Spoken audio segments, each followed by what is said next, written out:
Hello, welcome to today's candidate forum for the state election. I'd like to welcome you all here today, and thanks for coming out on a Sunday afternoon that's quite muggy outside. We've got 7 candidates out of the 33 that are standing for the seat of Braddon. In this election, we're actually voting for 7 seats for the seat of Braddon. So previously it was 5, and they've recently changed that. So there's a total of 35 seats in Parliament. My name is Corey Spears. I'm your chair for today's forum. I've lived on the northwest coast for most of my life and worked in a range of areas, including federal and local government. I'm looking forward to seeing what comes out of today and hope that it helps the community have a larger say in things that matter to them and hear from those potentially representing us at State Parliament. Before we get started, just some housekeeping. If you'd please turn your phones to silent or off or airplane mode. The toilets are just located here, so we have the men and women, and we have emergency exits here to the rear, here, and also through the bar. Grab a drink on your way out. We are actually live broadcasting this event as well, so if you don't want to be filmed, just stay out of the way of the camera and you'll be pretty safe. Generally, it's focused on the candidates and myself. I'd like to acknowledge the traditional owners on the land that we are meeting on today. I ask that we all pay respect to the Tasmanian Aboriginal community, its elders present and future. I acknowledge that this land was stolen and never ceded, always was, always will be. I'd like to thank Nick Higgins and Susie Robertson and Stuart Holmes from Dynamic Productions for their help, and everyone else involved in setting up today's forum. So moving on, I'd like to also encourage you after the event to grab a drink from the bar, because the Wynyard Wharf Hotel has actually given us today for free, which is great, great support from them. I'd like to warmly welcome the member for Murchison, Ruth Forrest, is in the audience with us today. It's great to have elected representative, as well as Andrea Courtney, who's on the Waratah Wynyard Council as well. And I think we also have another councillor up the back there as well, Councillor Leanne Raw. Just wanted to start that we actually invited all candidates here today, and I did have some apologies. So last minute apologies we had were from independent candidate Peter Freshney, who had a medical emergency, and Samantha Facey, who is running for the Labor Party as well. Fortunately, we do have some other representatives from the Labor Party here. We do not have any representatives from the Liberal Party, but we did get apologies from Felix Ellis, Patrick Fabian, Giovanna Simpson and Serena Laidler. We also had an apology from Danielle Kidd and Julia King, who's running for the Animal Justice Party. So I'll let you decide what that means, but we invited quite a lot of other candidates and didn't get a response. The purpose of today's forum is to hear from the candidates for the upcoming election, which is held on Saturday, 23rd of March. I'd like to take this opportunity to say personal attacks on candidates, parliamentarians, or their staff will not be tolerated. We're here to discuss the process, not the people. Also, this is not the forum to air personal grievances. We aim to finish the forum in a couple of hours, about 4:30 hopefully, but we'll keep you posted as the event rolls on. Each of the candidates will now speak for 3 minutes and introduce themselves, and then we'll open the floor to discussion and questions. And I also have a number of questions that we got from the desk, as well as via email as well.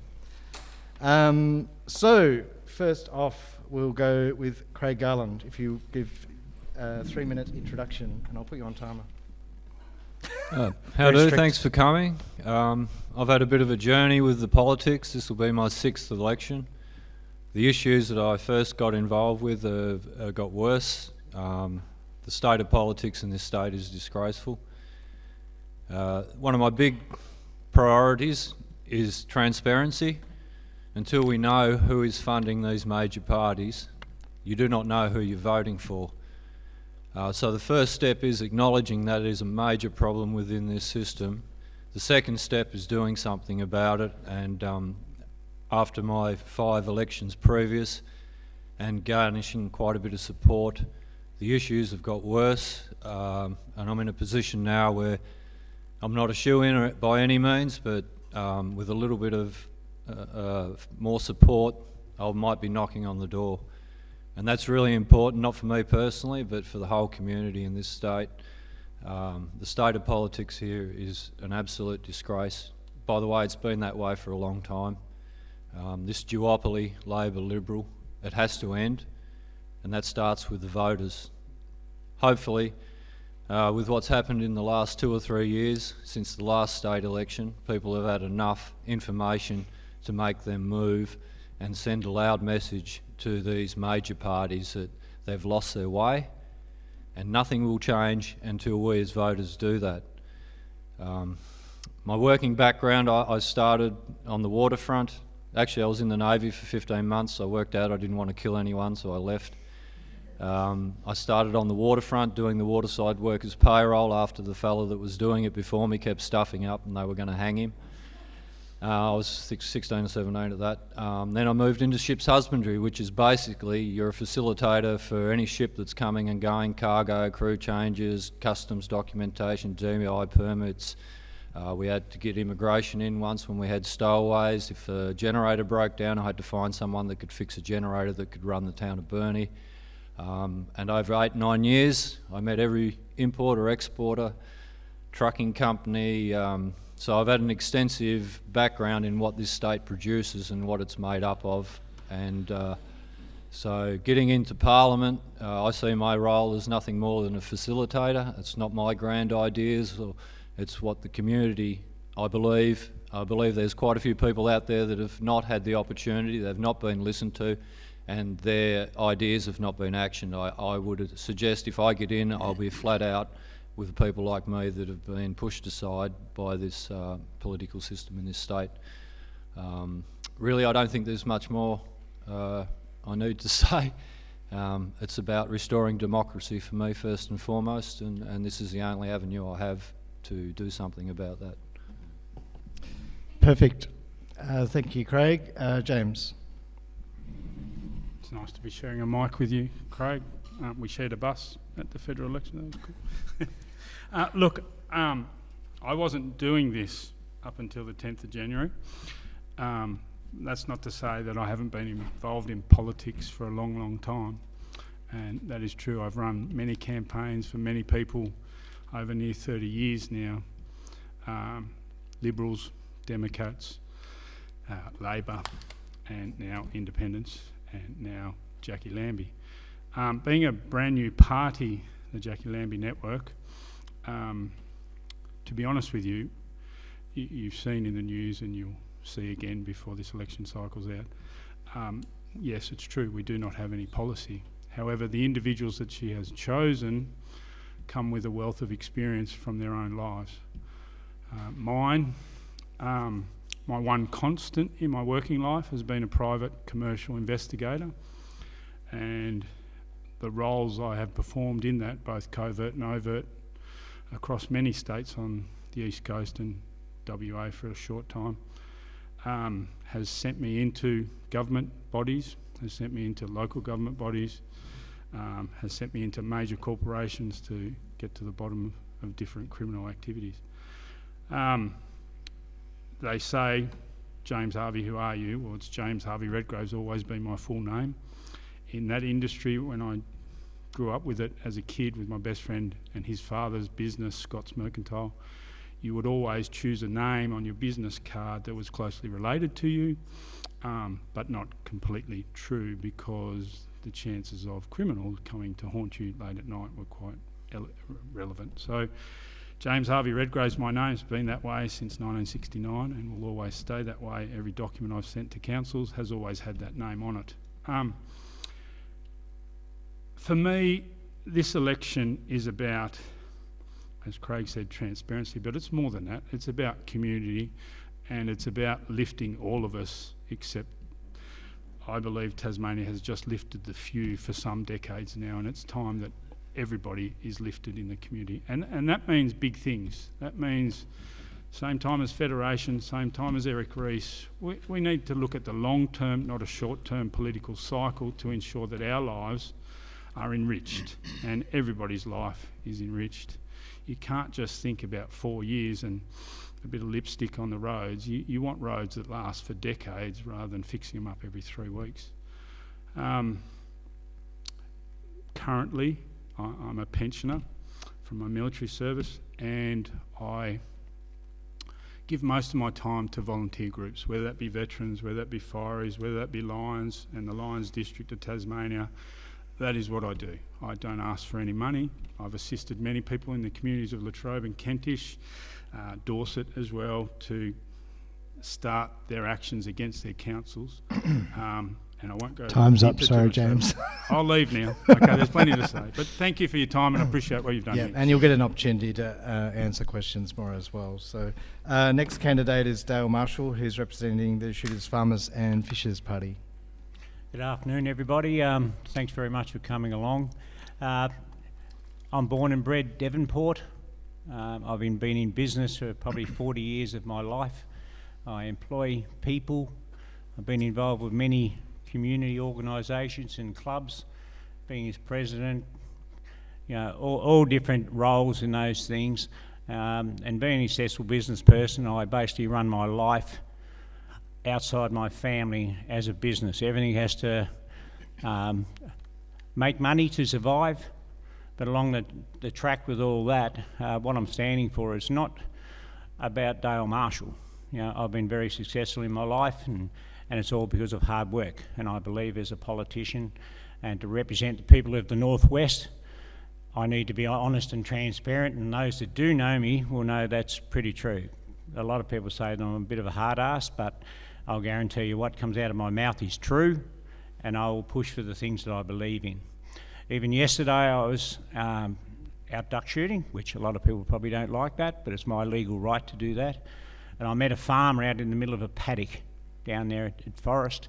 That gentleman said he's a private volunteer firefighter, right? And we've got to talk, and I said, well, what's your issues? And he just said, all the rural community fire brigades don't even have a shower. And I said to him, all right then, mate, as Dale Marshall, I will guarantee you, whether I'm elected or not, we will get showers to these rural places. Right, that's disgusting in this day and age. The OH&S, the duty of care, which is something that I have to deal with every day in a business. And so like, regardless of what I do as a hobby and all the rest of it, it's my right, my legality to do that. And I can guarantee you I had marinated duck last night for tea. So, which is very enjoyable. But there's a lot more to that. Tasmania, especially the northwest coast, the Shooters and Fishers Party, a young kid got hurt pretty bad down at Penguin Motocross a few weeks ago. Right, helicopter had to come for Hobart, a couple of hours, he thought he had major spinal injuries. Right, I contacted our people, a lot of people contacted me. What is wrong with an emergency helicopter being stationed either in Latrobe or Burnie? Right? It's a big cost, $25 million for a helicopter, twin engine, but it can get to the Austin Hospital, Royal Melbourne Hospital, in less than 40 minutes from our coastline. Up to 2 hours just to get them up at a helicopter from Hobart to be refuelled and all the rest of it. So that's one thing that I think the community of Braddon deserve.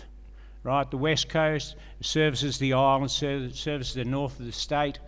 Our fireys, our frontline people, for those that don't know, I'm very much in favour of our frontline people. Our police at the moment, I can tell you, this is disgusting. There's 100 people off in stress in Tasmania, police officers. There's 95 resigned in the last 12 months since the 1st of July. There's 45 that are never to return to work. I want the questions answered. Why? Why aren't these people treated, looked after, mentally, physically, to get those people back to work? And in the financial part of that, that's close on $10 to $20 million a year that our state is paying out for people. And my whole thing that I've got back from police officers, frontline workers, whether it's nurses, paramedics or whatever else, they are bullied. That is not tolerated in this day and age. All right, time up, sorry. We'll no doubt come back to health, which I'm sure is an important issue as well. So next up we have Adrian Luke, who's running for the Labor Party. Hello. My name's Adrian Luke, yes, and I'm running for Labor in Braddon. My background is, my first trade was a diesel mechanic, and I worked in the mines, I've worked in forestry in that role. I've worked all across Braddon in that space. And then I was fortunate to become a trade teacher for a few years. There we go, a bit closer. Sweet. Yeah, then I was fortunate enough to become a trade teacher at the Australian Technical College for a couple of years. And through that, I sort of really got a passion for vocational training and where it can take young men and women and set them forth on a career. And at the end of that, I started my own business. So I've been in business now for 16 years. I own an electrical contracting company. We specialise in renewable energy projects right across the state. And I've got an equal passion for energy as well, because energy is where everything sort of starts. Every single thing we do of a morning, as soon as we hit the bed, the feet hit the floor of a morning, we're using energy all the way through the day. So energy is one of the linchpin of nearly every single operation within Tasmania. And I'm proud to be a Labor Party member, because I feel it's the true people's party. I'm fortunate to be able to sit with my branch members, and they come from a wide variety of life, and through that's where we get the power to generate our policies. Now, I really appreciate to be here today and talk to people about what puts a fire in my belly, and there's a few things there that I cannot get enough training for my apprentices. So I've got 4 apprentices. Instead of getting 6 weeks a year training, some years are only getting 2. And we push up against government and we just get pushed back. No one's there listening. So that's what's really invigorated me to put my hat in the ring. But lastly, just the way we're managing energy policy in Tasmania is terrible. So a lot of people don't realise this. As of the 1st of July this year, our heating tariff is going to be made obsolete. So that's our Tariff 41. That's the heating tariff that keeps our primarily electricity heated homes cheap to run. That's going to be knocked in the head, and 30 to 40% of Tasmanians, their heating costs are going to go up by 85%. So these sorts of things are what really invigorate me, and I find it very disturbing when I see the Liberal Party talking about cost of living, but when really they're talking through the side of their mouth, because this is all happening. It's all happening as we speak. Thank you very much. Next up we have Darren Briggs from the Tasmanian Greens. Hey guys, Darren's my name. I arrived in Tassie in 2011. I certainly was drawn here by the beauty of the place and the mild climate. I was a previous large animal veterinarian doing some dairy stuff in the northeast, but I had a midlife change of career and studied medicine and came here where I finished my qualifications in general practice and in emergency medicine. I'm an unintentional political candidate. I'm here from frustration and absolutely for my kids. I'm frustrated about their futures that don't seem to be looked after. The first election I participated in was the 2021 election. We got to get the signs out again. We had slogans on there in regards to health, housing, integrity and environment. Sadly, it's the same things at the moment that we're still dealing with. Health, the sector I work in, is absolutely not just treading water but going backwards. We have workforce shortages and increasing demands on the health system. We need to, yes, fund, nurses, paramedics. We need to build on building projects, but prevention is key. An apple a day keeps the doctor away. We haven't funded prevention enough. We need to keep our kids and our communities healthy to reduce our healthcare costs. So we've got some exciting policies that we've been rolling out to do with preventative health, education for kids, support for businesses to encourage their staff to stay healthy. We're calling on Liberal and Labor to support removal of junk food from the major supermarket checkout aisles, where we know the evidence is that improves health in the community. Communities without paramedics, we are asking again to roll out emergency first aid kits that can be accessed by calling 000 and to help those communities while you wait for first responders. But look, our policies are on housing, rental reform, improved energy efficiency in rentals, more funding for public housing, and legislation for capping prices on power increases. We have breakfast programs for kids in schools and return to school support for parents that are struggling. We definitely do not support an AFL stadium. We support it in Launceston, but not in Hobart, where that money can otherwise be rediverted to preventative health, to cost of living relief. I'm not a rock star political candidate, but I'm rock solid in my energy and commitment to the Northwest. Consistency, transparency, honesty, that's what my job is about with my patients, and that's that with my passion that I'm going to continue and represent the area. Greens has been proven to be persistent despite the odds over the years, thinking of climate, thinking of our calls for support for renters, or thinking of cost of living relief over the last term of government. We will not back down on issues that are important. Time's up. Thank you. Well timed. Andrea Courtney. Can I just quickly say before I start on myself, what's happened here today is Nick and Corey and was it Stuart and Susie have put in a lot of effort to inform the public on what their candidates think is important, what we're going to do for you. There's 7 people sitting here and there's 7 seats. You'll notice none of the people sitting here are Liberals.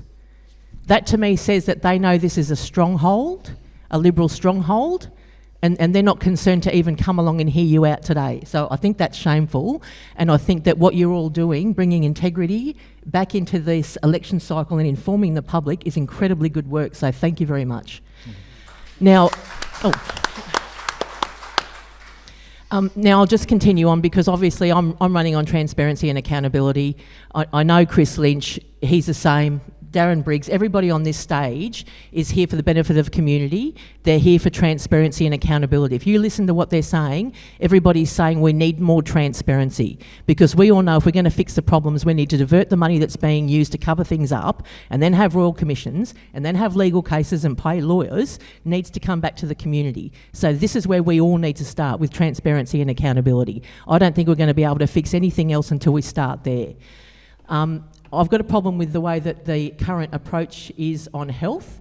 You can't, if you don't have resources to get people into the beds, into the hospitals, if you don't have nurses, coming out with a mandate that says you've got to get them in within an hour, the nurses are going to quit. They are already exhausted, they are already on stress leave, they are already getting broken.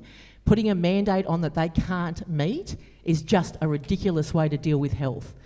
Our schools on the Northwest Coast are underfunded by $27 million a year, our public schools. That to me again says this is a stronghold, they don't really need to fix it, because it's happening and nobody's addressing it. So that to me says that there's an arrogance there. They don't think they need to fix the problem because they're going to get your votes anyway. The only other thing I'd like to mention is that in the state of Tasmania, we've got 750% chance more likely to have an FOI rejected.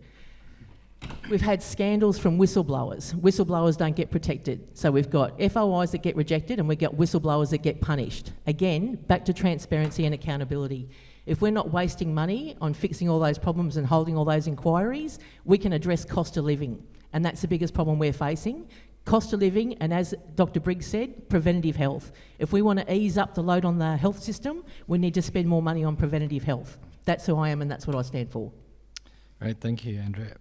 And lastly, but not least, Chris Lynch, who's also running for Labor Party. Hello, thank you for being here today and participating in this. So just briefly, I moved here from Hobart with my family in the early 70s, 74 I think. My mum and my brother and my stepdad at the time, who moved to Burnie to open the first social security office, actually, which of course is now Centrelink, back in those days.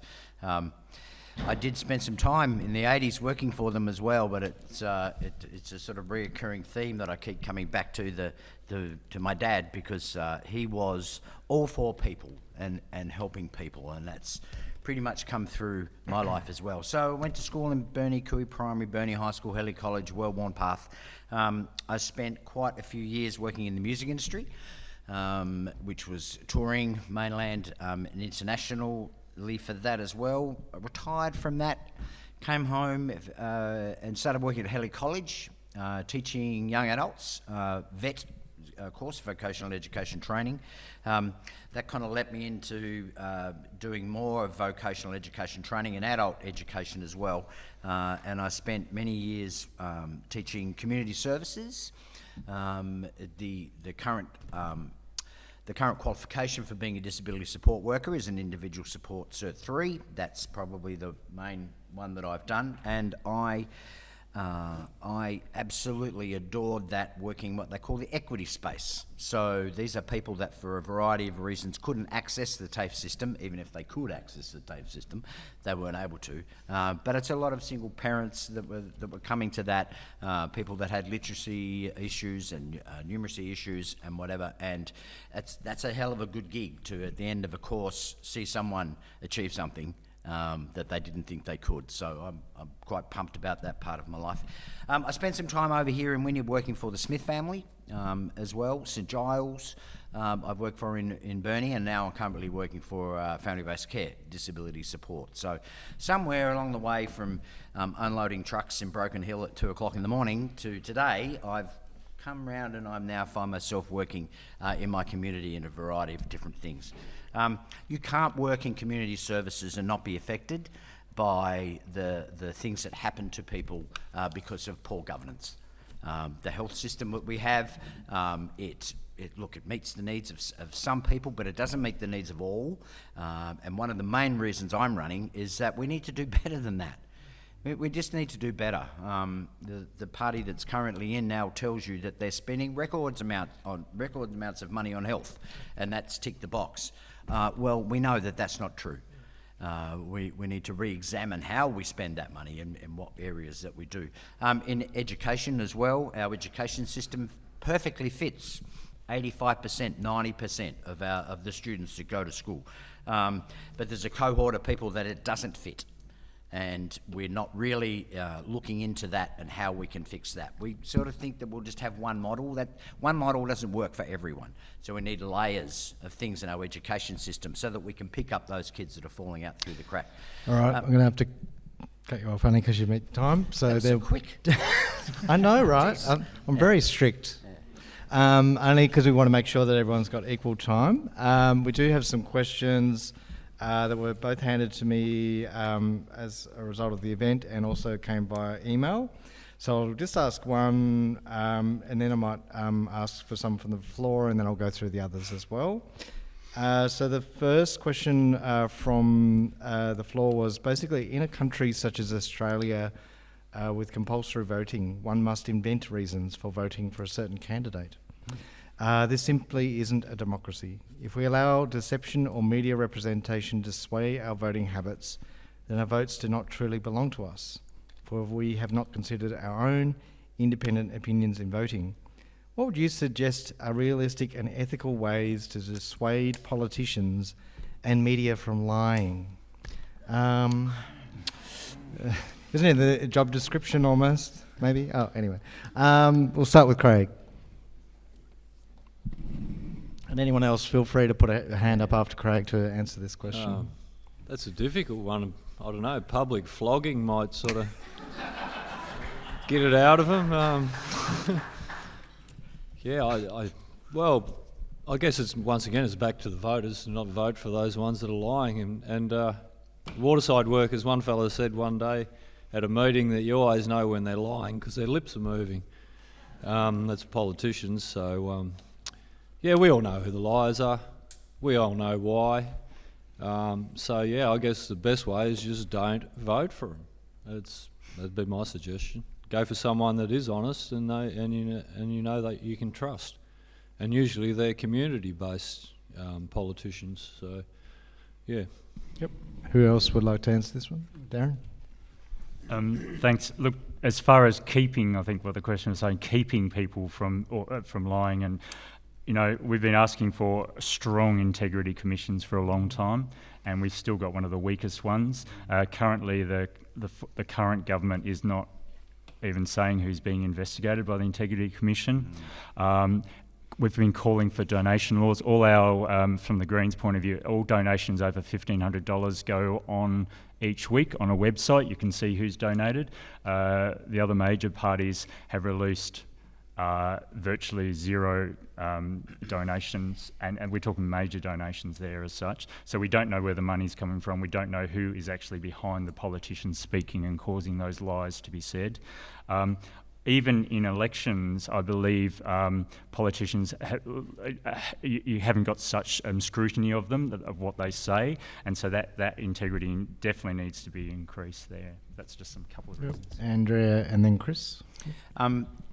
First, just a couple of points of that. Labor has indeed released policies around the Integrity Commission. We've announced that we will be reviewing the current practice with a view to implementing a much better model, similar to, I guess, to an ICAC thing. We've put, while that review is taking place, we've committed $880,000 to support the Integrity Commission because it is vital that that is your watchdog. That is in place so we can have some trust in the processes. And also with the political donations, our policy is that anything over $1,000 will need to be declared. But just back to the question of I guess the honesty and stuff in politics. Unfortunately, smear campaigns and lying works. I've been on the end of one in the federal election, and it does. That's why people do it, because it can be effective. But I would like to think that one thing the public can do is look past the policies for this election. Look past that. Because in 2 years' time, there'll be promises for something else. Look for intention. Look for intention in your politician. Do you get a vibe off this politician that they're going to continue past this little election cycle to stand up for their community? Do you get the impression that this is a politician that I actually might not agree with them on this point, but I can see that at least they think about things and they're prepared to work with other politicians and to compromise? So I think the answer to it is all politicians will make big claims and promise these dollars and whatever.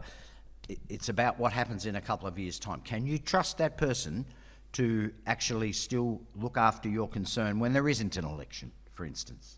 So that's what I would say in answer to that. Yep, thank you. Andrea, Dale, and then we've got a couple of others that want to answer the question as well. Well, I'll be real quick because the boys have touched on two of them. I think we need real-time transparency on donations, so tick, we're all agreed on that. We all have agreed here today that we all need teeth with the Integrity Commission. It needs to be non-political, by the way, I'll just add that. The two things that I would say outside of that is that we need truth in advertising. So the advertisements that they're putting out need to come under the same truth in advertising laws as anything else that's put on the TV. If you sell a false product, then you should be done under those laws.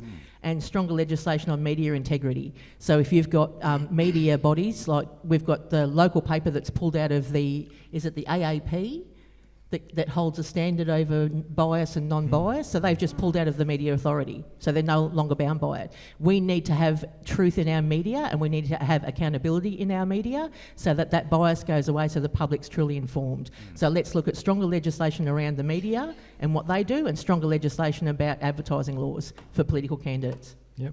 And Dale?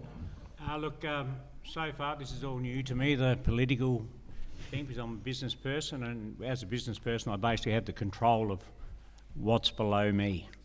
The biggest thing that I've seen so far, I'm the only candidate sitting at this table around that has put on their signs what we stand for. Right? Every single thing is on those signs. Right? Plus more. Right? This person sitting here funds his own campaign with the help of the shooters and fishers. The other thing is the signage along the northwest coast, which I have complained about. 1.5 square metres for a static sign. 2.4 metres up to whatever on a fixed sign that's been there before. Trailer signs, right, any size, must be on public land, not on must be on private land, sorry, not public land. Just have a look around, right? I'm the only person who has a legal sign, the legal process of it all. It should be changed that you have one sign on one property, one candidate at one particular size, right? Then make it an even playing field. With the media, there's media here today. Shooters and fishers hardly get any recognition. We're not even called by the name, yet we're the fourth biggest party in Tasmania. With that, the health system that they've all come out with, like about students and all that. If anyone goes on my page, I wrote that up on the 5th of January, right? So they're copying. They've got advisors that are getting paid shit loads of money, and they copy a single person. I'm a business person. It's about sustainability and solutions, and that's what we stand for. Yep. I think it was Adrian and then James. So democracy isn't a spectator sport, and ultimately the voters get it right. But it's harder and harder for voters to try and determine who they're voting for, because we've got such compression in the media space, and it's essentially, there's some aspects of our media are just propaganda machines.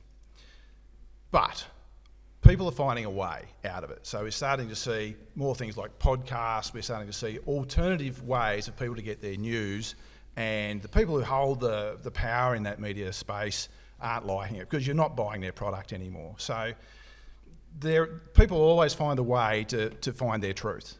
It's just inevitable. There's a few bumps and hurdles on the road, but they'll get there. And like Dale, I've 100% funded my campaign. I've not taken one single dollar from anyone. Like Dale, I'm in business as well. So, we're only as good as your last job in Tasmania, and that's just the truth of it. So we have to build a good reputation as people, and that reputation is what we're taking into Parliament. Yep. And James. Two quick things. For me, you only have to look back at yesterday to see what somebody's going to do tomorrow. It's as simple as that.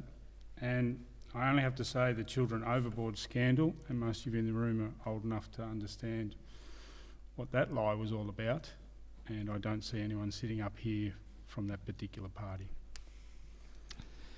Okay, thank you, James. Okay, do we have any questions from the floor? We've got a mobile mic here, so did you want to read that one first? And then we'll come to the people with their hands up. Don't worry. Any survey or registered voters, young or old, show a large sense of apathy and political misinformation. This is dangerous in a democracy where, while these people are kept uninformed and often lied to, the media is free to corrupt by whatever bias their CEOs choose. And more often than not, as it is in the case of Australia, those media companies own huge shares of the national media. Would you agree that including a strong understanding of politics in schools' curriculum would ensure that all graduates would have some understanding of the political and social and economical world? What I'm asking for is that politics, as it's been named, is taught in schools so that our young start getting interested. The one thing I found in Wynyard, when I asked young people, they go, politics, I don't want to know about it. And lots of people even proud that they don't vote at all. We need to teach it in our schools. Anyone like to respond to that question? Chris? You are right. I would go a step further. It's not only politics that we need to be, or the structure of government and how that works. We need to teach our kids in Year 10. I was fortunate enough through the Smith family to run a Cert 1 financial literacy in Year 10. We talked about super, and we talked about tax, and we talked about loans for cars and stuff, because that's not touched upon.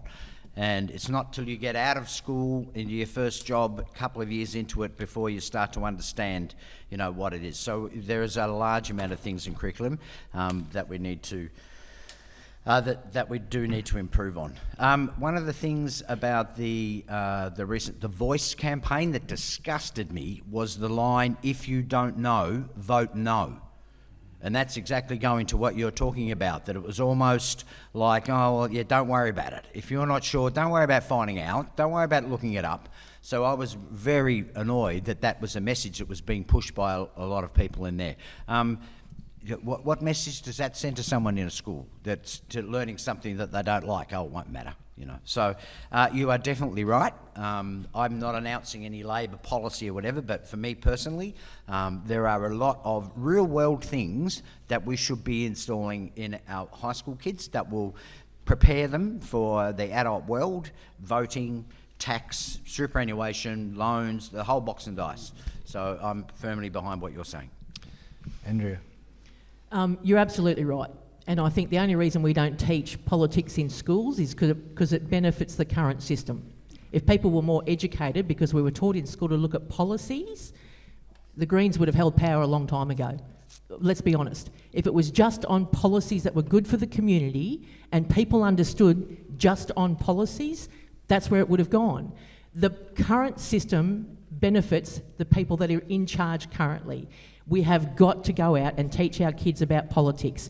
One of the last subjects they should learn before they leave high school is that the introduction to their adult life is that the politicians that are there representing them, we decide on every single aspect, their income, their tax, their livability, their community programs, their sports precincts, every single thing that they need is on policies by the politicians.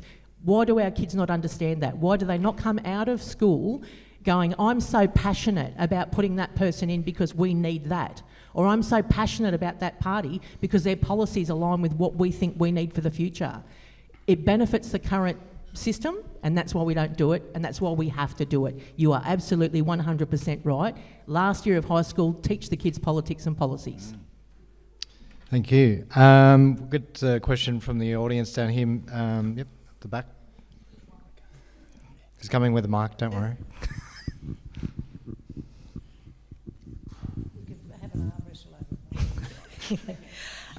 Well, I was really interested that most people come to Tasmania because it is a beautiful environment here.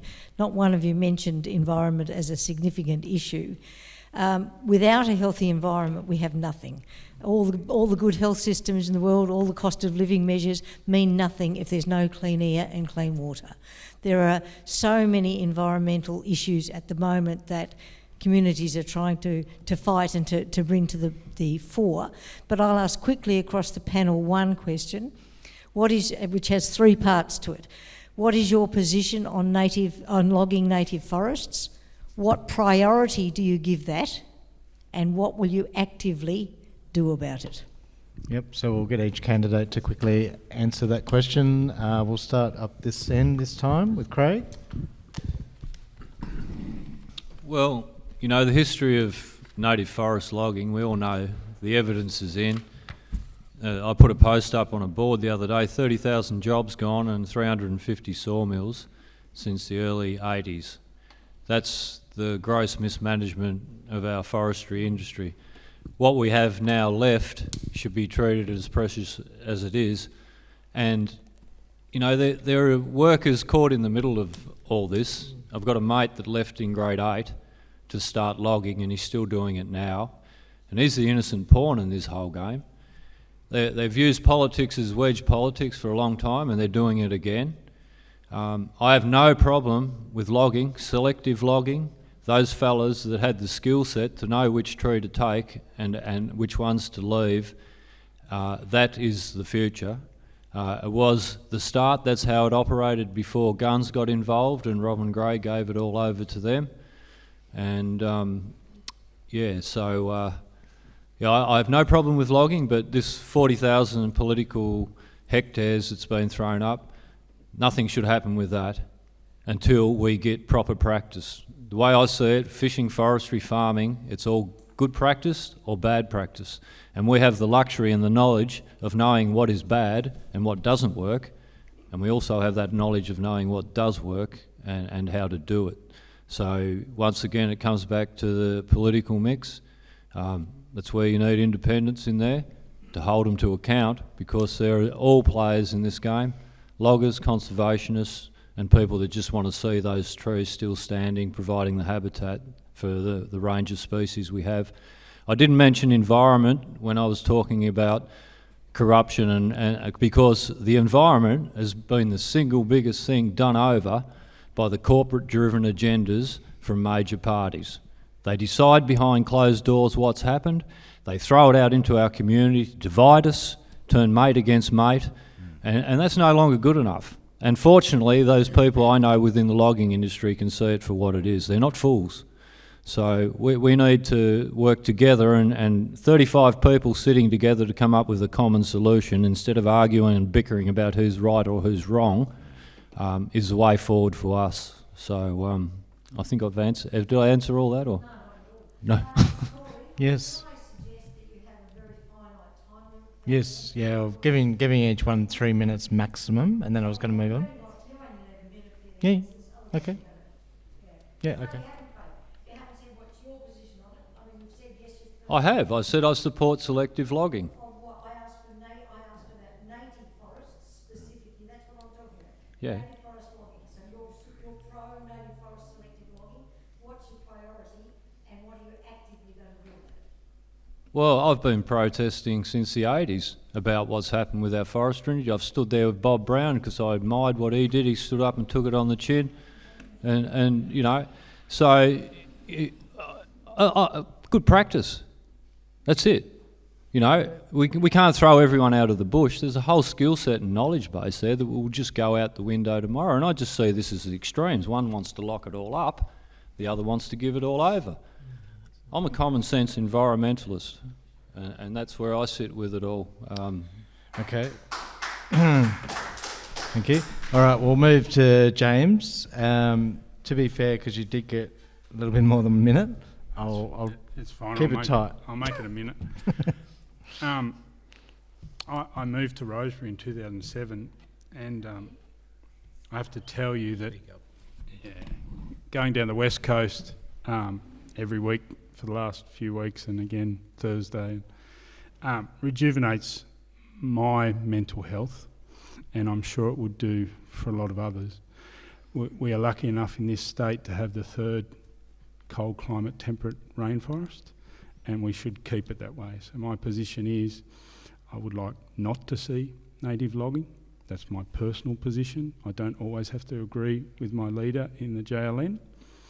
And however, I do understand there are jobs, but if we enough gumption and enough energy to transfer those jobs into tourism venture jobs within that to rejuvenate millions of people's well-being in those forests, because if you do spend a bit of time down the West Coast and you do, I'm not saying I'm a greenie, but if you do spend time in there, you actually do mentally rejuvenate yourself. Now, personally, I've got an issue with some of the land that's been locked up with covenants on residential land. It makes no sense to me whatsoever, and from a fire mitigation point of view, you only have to look at Port Ladder from that car accident, that fire that I called in. I told them to get birds here straight away, put it out. It's going to burn for days. Now, we must manage our environment a little, right? We're here for a short time. We're humans. We're on this planet. Managing our environment for every species is a way forward. That's your minute and a half. That's my minute, thank you. Okay, so we'll go to Dale. So you've got a minute and a half. No, our view is shooters and fishers. Right, there's three issues there. You've got native forest, old growth forest, and sustainable. Right, we're against chewing up, spitting out native forests. Our old forests, against that. If anything hasn't been harvested before, leave it alone. The forests that have regenerated from previous logging, I don't have an issue with that, and I don't think the party does, about sustaining timber and that. There's only about 11 sawmills left, private ones in Tasmania for selected timber, and that's what we're doing. It's about sustainability and solutions, and we all have to work together on that. Okay, Adrian. So Dr. Shane Broad is our shadow on this, and they've put out a pretty good policy, and the majority of the forestry industry sort of come out behind him. And the main thing we've sort of added is we've got more transparency in the process. We're also going to focus on any timber that can be harvested in Tasmania before any export. And we've also got a situation where we need to build lots of homes. We need to build lots of homes. We can't build them out of air. We should be using Tasmanian timber. But we're also aware how precious this resource is. It can't be squandered. It can't be wasted. It has to be available for all Tasmanians. Now, I've worked in the forestry industry, mainly repairing machines, but I've seen the best of forestry and I've seen the worst of forestry. And in forestry, when it's done properly, are great stewards of the land. When it's done badly, they're not. And this is where we've got to have strong regulation. We've got to have strong scrutiny, because we don't want to see people chaining themselves to trees and putting themselves in harm's way, but we also don't want to see contractors having their gear burnt out. We need to not have those conflicts we had in the 90s and going forward with, where we weren't even talking. We're all Tasmanians. It's a Tasmanian resource. It needs to be for everyone, but it has to be properly managed, and I believe our policy is a good step to making that happen. Okay, perfect timing. Darren Briggs. Native forests are worth far more standing. Our policy is that native forest logging must end. Native forests contain immense carbon stores. We need to act on climate change. It's the biggest threat to our health. It's the biggest threat to our defence. Biodiversity is critical. 20 to 30% of new medicines still come from nature. New cures for cancer, new cures for new antibiotics. We must look after the biodiversity we have. We're very fortunate in Tasmania. It looks like there's a lot, but we are rare in Australia and in the world. Our policies, our alternative budgets support and absolutely require the forestry industry, just not in native forest. We need forestry workers in plantations, in rewilding and revegetating and storing carbon. We need forestry workers in fire prevention and mitigation, in pest and weed control and research and development. The forestry industry are critical to our response to climate change and biodiversity loss. It's just not in our native forests. Sustainable Timbers Tasmania costs the state about $50 million per year. That money needs to go into other things. This makes sense. Greens will not back down on this, nor other issues like climate change. We will stick to this. Sadly, I can't put all my policies on my sign, sorry. We've got lots of policies, and that is one of the major policies in native forest logging. Cradle Coast Authority research in early 2000s showed that if we made the Tarkine a national park with adventure tourism, it would lead to around 1,000 local jobs sustainable into the future. This makes sense for us. Okay, time's up, thank you. Andrea. Thank you, Dr. Briggs, because that was brilliant, what he just said, so that was brilliant. End native logging. My answer is pretty simple, Reece. End native logging. We need to get out of it. We keep saying that this state relies on timber. We can transition to hemp. There's no reason we can't do it. There's no reason we shouldn't have done it 10 years ago.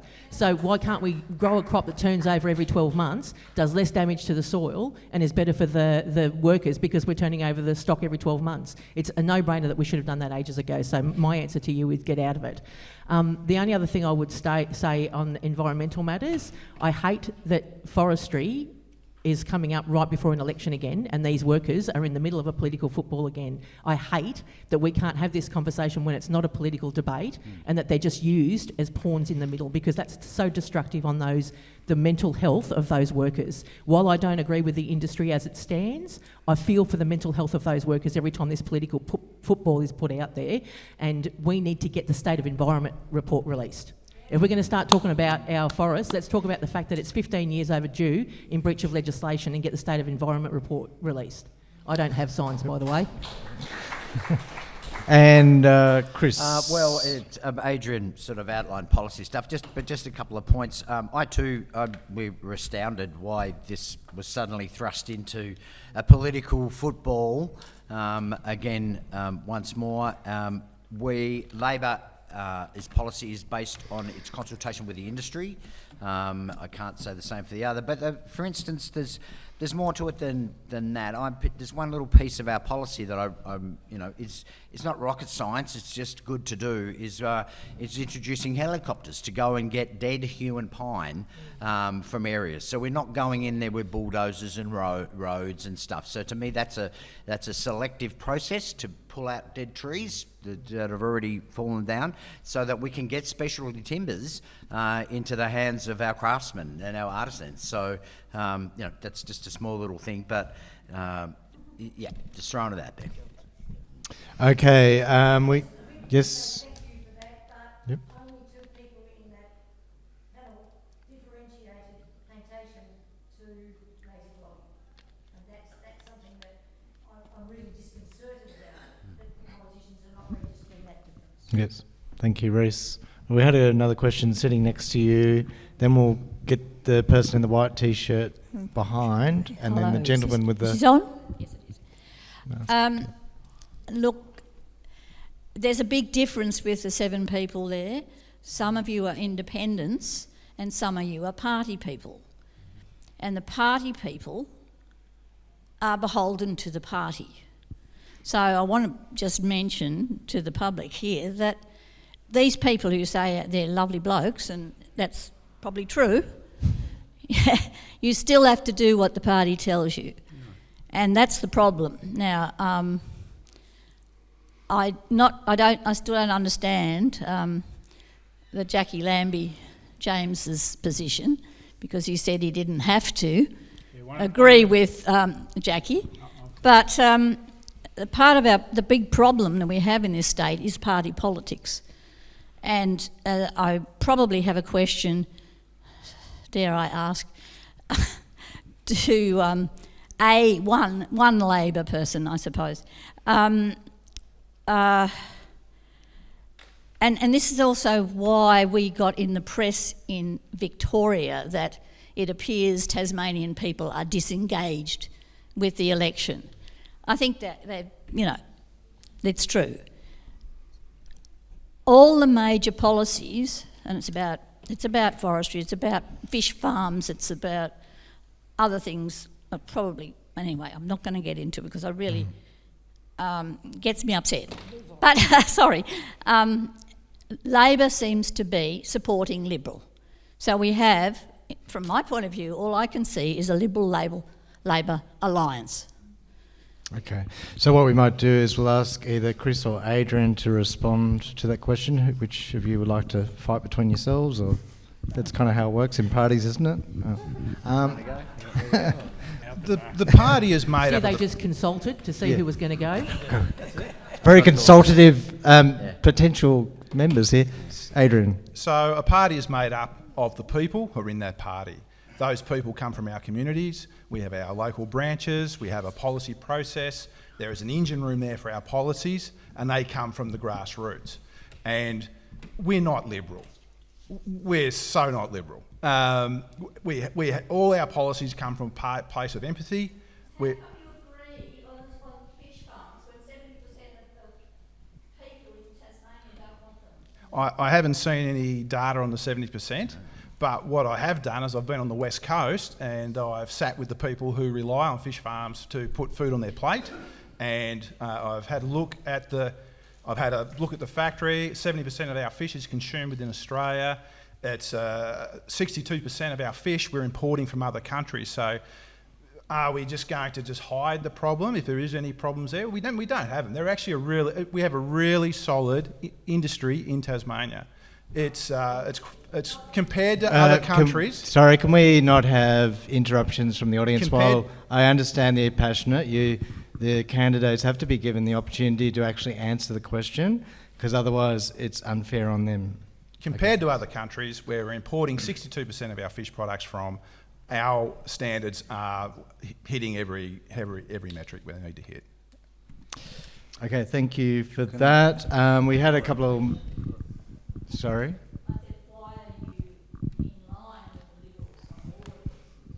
I think he answered that question in the beginning. So I've got a couple of other questions just here. The person with the white T-shirt here had their hand up a bit of time ago. We will come back to others, so don't worry. Got plenty of time. Getting back to education, I have a grave concern about Huon being allowed to free on our Tasmanian basketball team. They have free advertising on the back saying, Huon salmon. They go into the schools, they teach the children how to fillet salmon, how to cook salmon, and they give them all these freebies on salmon. Does anybody have any concerns about that, or is it just Richard Flanagan and myself? Okay, so we've already heard from Labor probably on their salmon position, so probably Craig, Darren's got his hand up, and Andrea for that one, and anyone else who wants to answer it. Craig, did you want to go first with Mike? I would suggest they would have paid quite a bit of money to the club to have that logo on the blazer. But the other thing I don't like is when they were taking it into our schools about salmon. That's just not on. We start letting corporations get into our classrooms. Well, that's you've got to ask yourself the question. So, well, you don't allow it. You legislate it out. Schools should be beyond that. The health and of our school children and being caught up in that corporate schmear, campaign just to further their own ends is disgraceful and shouldn't be allowed. Darren. I think, we were talking about education and politics earlier. The companies know it. They're educating their kids to support them. The companies are likely financing the two major parties, and we don't know it because we don't know about their donations and things like that. We've got to get corporates out of government. We've got to, as we've all been talking, or a lot have been talking about, integrity into government, so we know who's speaking to government and not. Our Save the Maugean Skate policy was released today. Our policy is absolutely that salmon needs to come out of Macquarie Harbour, needs to be on land where there's more jobs, or closed loop systems. We've released our transition for what is about between 40 and 80 jobs directly involved in salmon farming in the Macquarie Harbour in particular. It's important that we respect those people.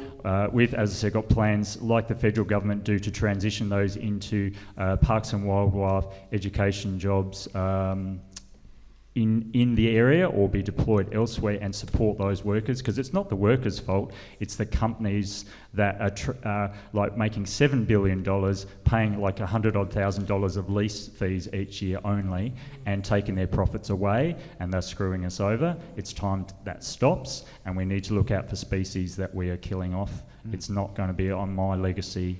I'm not telling my kids that I've allowed that to happen. Okay, Andrea.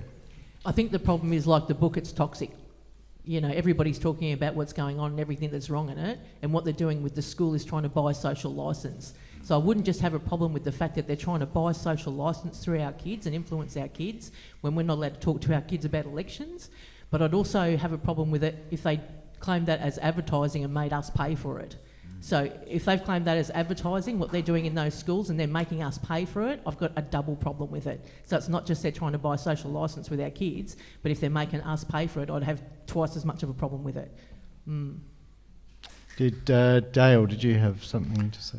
I think quite a few are a little bit off the mark with a lot of stuff. I've been involved with a lot of sporting clubs, coaching and that type of thing.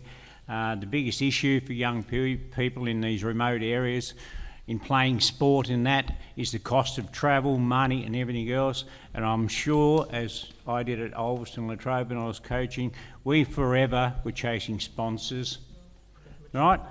So putting the money out there, the money's not coming from the state government to fund this type of stuff. Well, it should be, it's preventative health. Right, so if a company down there, a sustainable company, is looking after their workers and their children and that to play sport, I'm for that, but there is a lot of things. If that company's pouring money into the major parties and that to get recognition with EPA and all this type of stuff that is the issue in Macquarie Harbour, right, I don't think anybody cares about fish farming too much, is how it's done, right? We don't need our waterways absolutely destroyed by fish excrement, that sort of stuff, the amount of food that's laying on the bottom, and that sort of thing. So a lot of that stuff needs to be tidied up and brought back to a sustainable industry. It's not close the industry, it's manage the industry with the good people, environmental, scientific people, managing the industries. Okay, thank you. We had a question from the person here in the blue top. Yep. Hi there. My question is about renewables. So all of Braddon, basically, or all of northwest Tasmania, has been labelled a renewables resource for 5,150 megawatts, and about 700 and something megawatts is what they plan to put on Robbins Island. I'm really concerned about the way that the major parties have gone about zoning. So it seems to be that it's not a zoning plan at all, but just a label slapped on northwest Tasmania. And what we're ending up at the end of 10 years of government, with Labor 10 years in opposition, is probably, in my opinion, just my opinion, the worst wind farm on the planet. So possibly we'll get Robbins Island wind farm. This will signal to the global economy, because the world has really shrunk under the global economy, it signals to the world that Tasmania does not care about a globally significant critical shorebird habitat for around 25,000 birds, that we don't care about our marine estuaries, which are full of seagrass beds, which have 30 times the carbon sequestration of a forest, the same area of forest. We don't care about archaeological sites for Indigenous tribes, and one tribe lived on Robbins Island, the Papaloinaha tribe, so it was their homeland. The other thing is that it really sets Tasmania up, I think, to have a very vulnerable future, particularly northwest Tasmania, under this kind of take everything that we've got kind of plan in terms of zoning for renewables. Yep, so who would like to have something to say on Robbins Island specifically? I got a bit distracted by the noise, sorry. That's okay. Did I specifically state, so my concern is zoning, right? So I don't understand why the government, being professionals, supposedly, have not done a consultation around zoning where they met around the table with brilliant scientists like Dr. Eric Vola and other people who can identify no-go zones, okay, for wind farms or other conservationist groups, as well as the energy stakeholders, as well as landholders, as well as communities that would like to retain cultural landmarks, so that we can have a positive future for renewables that is not just corporate-centric. Yep. So would you believe that we could have, perhaps, do you think we can revise and have a panel of independent people that aren't just linked to the Liberals and the Labor government, so that we can have a proper zoning plan? Yep. Craig, did you want to respond first, and then we'll move on to the other ones? Exactly. This is the Liberal Party wind farm plan. It's all done behind closed doors. It gets thrown out into the community, and then once again, like the forestry, we're divided. But if you want to talk about stupid projects, that would classify as the most stupid wind farm site on this planet. For one, the 8 of 10 Aboriginal tribes used Robbins Island. Every October they gathered there under the full moon and conducted their ceremonies and intermarriage.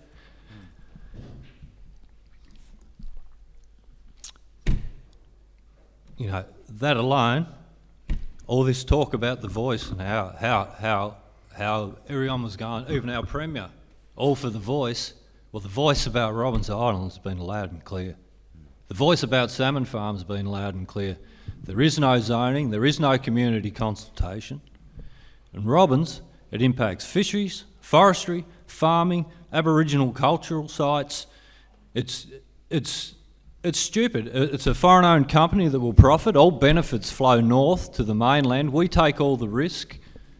And the other galling thing about this is there's a project that's been stalled for 4 years, which there are no Aboriginal cultural sites, there are no migratory shorebirds, there's no farmland to be compulsorily acquired. It's using existing infrastructure and the Reese Dam, so we're not steamrolling through forest reserves. There's no tourism impacts. There's a multitude of jobs in the thousands for the West Coast community. They've stalled this project for 4 years and then been out in the forefront, our Premier and Nick Digan pushing Robbins, going on to the federal government, let's push this through, what's the hold-up? Well, what has been the hold-up with Whaleback Ridge?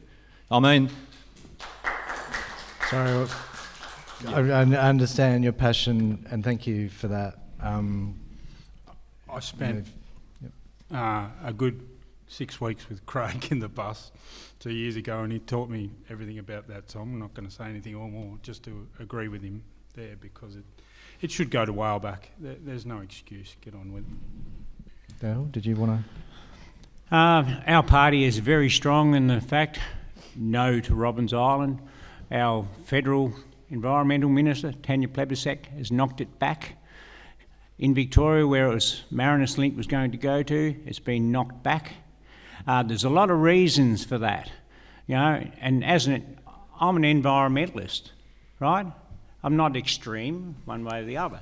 But Robbins Island, I've been going to Robbins Island since I was 8 years old. I'm 66, right? Robbins Island is an environmental haven. We have got devils on that have never had the tumour. We've got 70 pairs of orange-bellied parrots, that's where they breed and go to. We have sea eagles, we have wedge-tail eagles, we have quolls. Now, if you go through a lot of this stuff, they're endangered. Robbins Island, there is far better places. I'm not against wind farms, but to build a 1.2 kilometre wharf out to Robbins Island, environmentally it's destroying the waterways, the migratory patterns of different fish, right? The birds, the breeding, it's killing off the birds. They're going to run a power line, a 500 metre wharf there as well.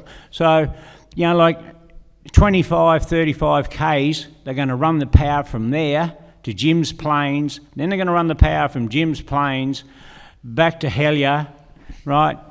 And I honestly tell you, Basslink, not one of you people in this room has got a 1 cent deduction out of your power bill, and you won't out of Marinus. Yep. Okay.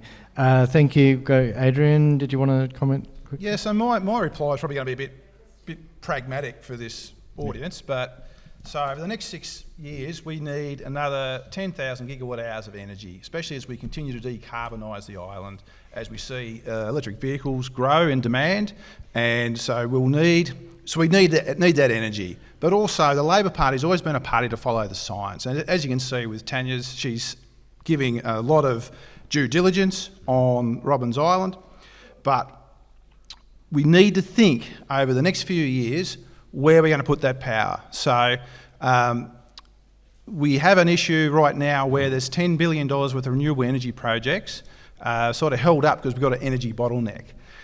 We've also got major industries that employ a lot of people who can no longer expand because we don't have the power to give them.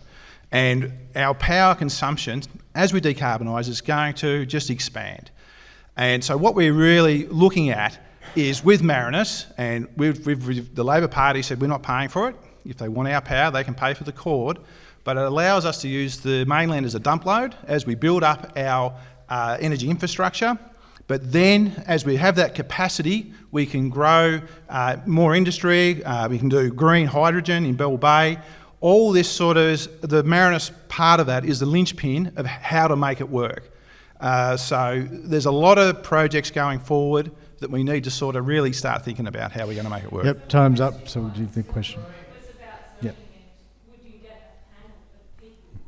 How would you go about organising a panel? And who would be on that panel for creating a zoning plan? Because what I'm saying is that this Braddon, our district, is going to be, this is a highly exploitative approach to zoning because there's nowhere off limits, and what that's done for people that I know in particular, like even the wind farm for Stanley, Tasmania's top tourist town, which gets a lot of awards there, you know, people are scurrying around hugely stressed out of their brain, having to raise funds for legal fees to fight these massive offshore corporations. And so the government has basically delivered us to the to this kind of scenario. You've facilitated it, actually, facilitated this stress on the communities. And as far as I can see, basically the Labor government in Tasmania doing this makes Tony Plibersek look like she's just virtue signalling when she says there's going to be no more extinctions. Because if you're going to say there's no more extinctions, it has to be more than just animals being bred in captivity to keep them going as a species. We have to actually preserve critical habitats. And this is an internationally recognised habitat. It's listed by the International Union for the Conservation of Nature. And the only reason it's not Ramsar labelled, it's Ramsar qualified, is because a small group of around 20 people made a group in 2021 called Citizens Against Ramsar, and they stopped it being Ramsar listed then. So it should be Ramsar listed today. And given the world is changing and we're facing an extinction crisis as well as a climate crisis, can we not have a plan for energy that is cohesive with the retention of significant critical habitats? Yep, so we'll get the next three to focus on the question, which is about the zoning. No, so just Darren and Andrea so it was about the zoning, and who would be on the panel, if possible. Welcome to talk about the topic, but we'd like a straight answer. Thank you. Andrea can vouch for it. I have Robbins Island, the photo of Robbins Island, the estuary as my background on my phone. He does. It's amazing. No Robbins Island wind farm, absolutely, because of all those that a lot of people have been saying to do with all those values, environmental, First Nations. It comes back, I think, to a lot of this corporate capture, family money, government influencing government.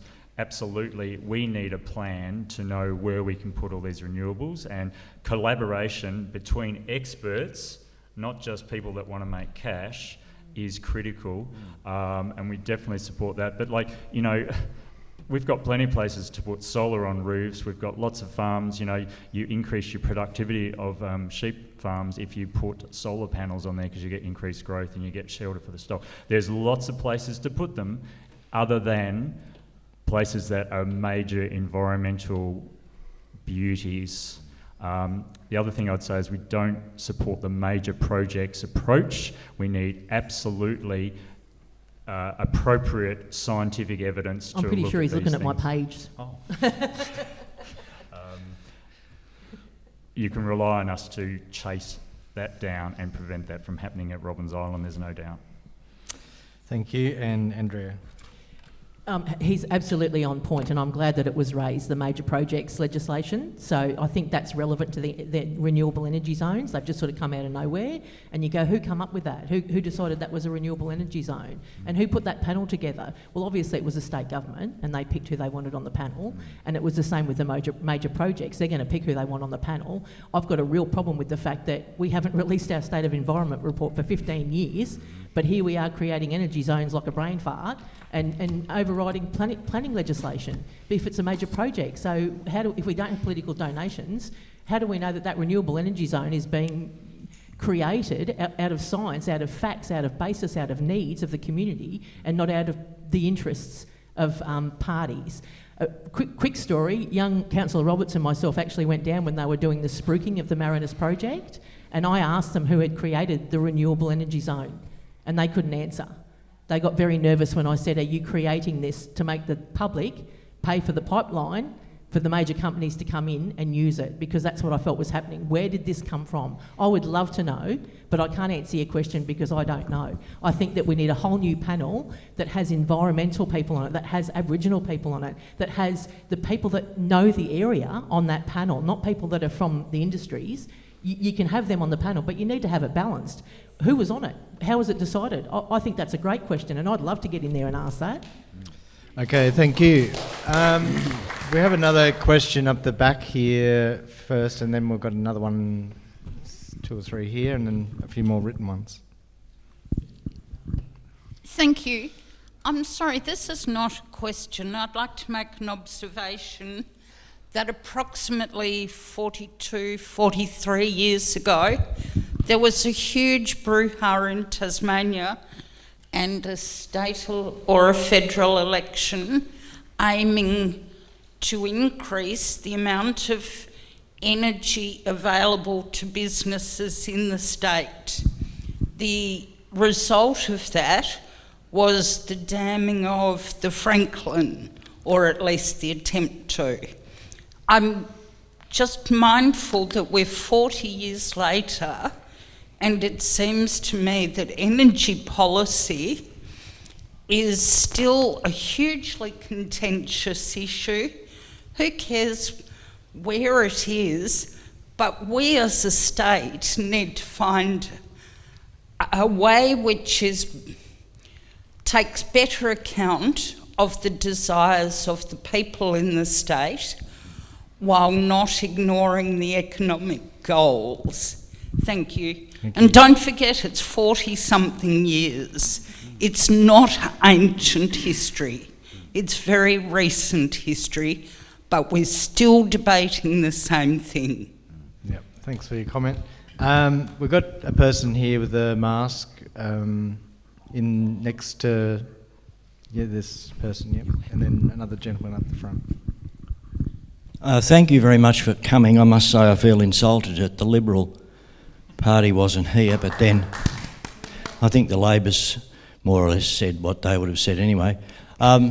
My question has to do with the stadium, even though it's not a local issue in terms of it's not going to be up here. What each of the members of the panel say on the money that's going to be spent on the stadium? Yep, thank you. I think we already had an answer from the Greens on the stadium, so if we get everyone else's position on the AFL stadium, hopefully everyone in the room understands the state government have put forward a proposal to build a new AFL stadium in Hobart. I think it's 350 million or so that the state government were going to put in, another 300 million from the federal government, another probably 2 cents from the AFL, and the rest from loans. Now the loans would need to come from somewhere. That would be the state loaning the money. So at the end of the day, you're probably going to be paying that money back. So it's probably really good to find out exactly what each candidate stands for in regards to the stadium currently proposed for Macquarie Point in Hobart. I'll start with Craig. I'm dead against a new stadium. We don't need it. We already have a functional facility at Launceston, which is doing the job. They've not got problems with fitting everyone in at this point in time. They've already got a significant amount of businesses that are relying on that stadium there now to go down to Hobart, what it means for the northwest coast. Based in Launceston, it is accessible to everyone, particularly our younger community that want to get involved in football. If you're a few dairy farmers at Circular Head, you could pool your money and you're in Launceston and watching the game. It's affordable and doable. Basing it in Hobart just pushes the northwest out of the equation once again and makes it that much harder for anyone to achieve the top level. So totally unnecessary. It's just another big headline at a time when there was a lot of issues going on. And it shows the weak leadership from Jeremy Rockcliffe to accepting all the clauses and conditions that come with that. The AFL do not want us to have a side, and that's made obvious by the amount of conditions and clauses they have in there. So we've already got the functional facilities now, and they're more than capable. Let's worry about when they're packing out York Park and then talk about building a bigger facility. Thank you. James. Yes, for a Tassie team. I used to call it over the radio at the mine site. Not that I'm an AFL player, rugby league, so I just butt my head against other blokes. But anyway, geo mates of mine down in Hobart have said it's probably going to cost twice as much as the stadium to build to get out of the ground. Now, we've all had to tighten our belts over the last year or so, and I think this state should do the same. As Craig said, York Park, perfect, use it. Belrive, if you can't put a footy team in there or make it a bit better, I don't understand why we need another one. Or maybe we could put one at Devonport so the whole state can watch a game or two. Thank you. Dale? As a business person, I'm pretty much about numbers every day with what I do. Okay, this ground is supposed to hold about 24,000 people. 6 games a year, $35 a head to get in the gate, 4.8 million. Yesterday they released that it cost about $750 million now to build this stadium. Right, and another thing that everybody's keeping fairly quiet about, Taswater, the infrastructure that's down there within treatment plants and water and all the rest of it, to relocate that, which has to be done first, is valued at $750 million. So all this money is coming from state government, out of your pockets. Look, I am for an AFL team. And as Craig said, you know, our community is not Hobart, but I look at it this way. If someone from Smithton wants to go and watch an AFL game in Hobart, a couple of $100, fuel, right? Too far to travel back, $300 a night because they'll jack the prices up on our hotels. So a family to go down, it's going to cost them $1,000 for 100 minutes of football. Okay, put it in Launceston, they've got an hour and a quarter drive. It's far enough they can travel back home to our furthest points, whether that is Hobart. So I am definitely in favour of building the stadium at Launceston. It's already there. It's just slowly build it, as Craig said, as the crowds rise. On average at the moment we get about 14,000 people to a game. Okay, thank you. Adrian or Chris, did you want to respond for Labor, and then we'll go... Yeah, I can. Yeah, I am, That's but right. I'm just worried if we... Yeah. I'm guessing they give the party position, and then we'll go to Andrea. Yeah. Did you want to add something else? Yep. Okay, so... Okay, so Rebecca White's been quite strong. We are pro the team, not just the men's team, the women's team. Like there's 2 licences here, not just men, the women's as well. So we definitely for that.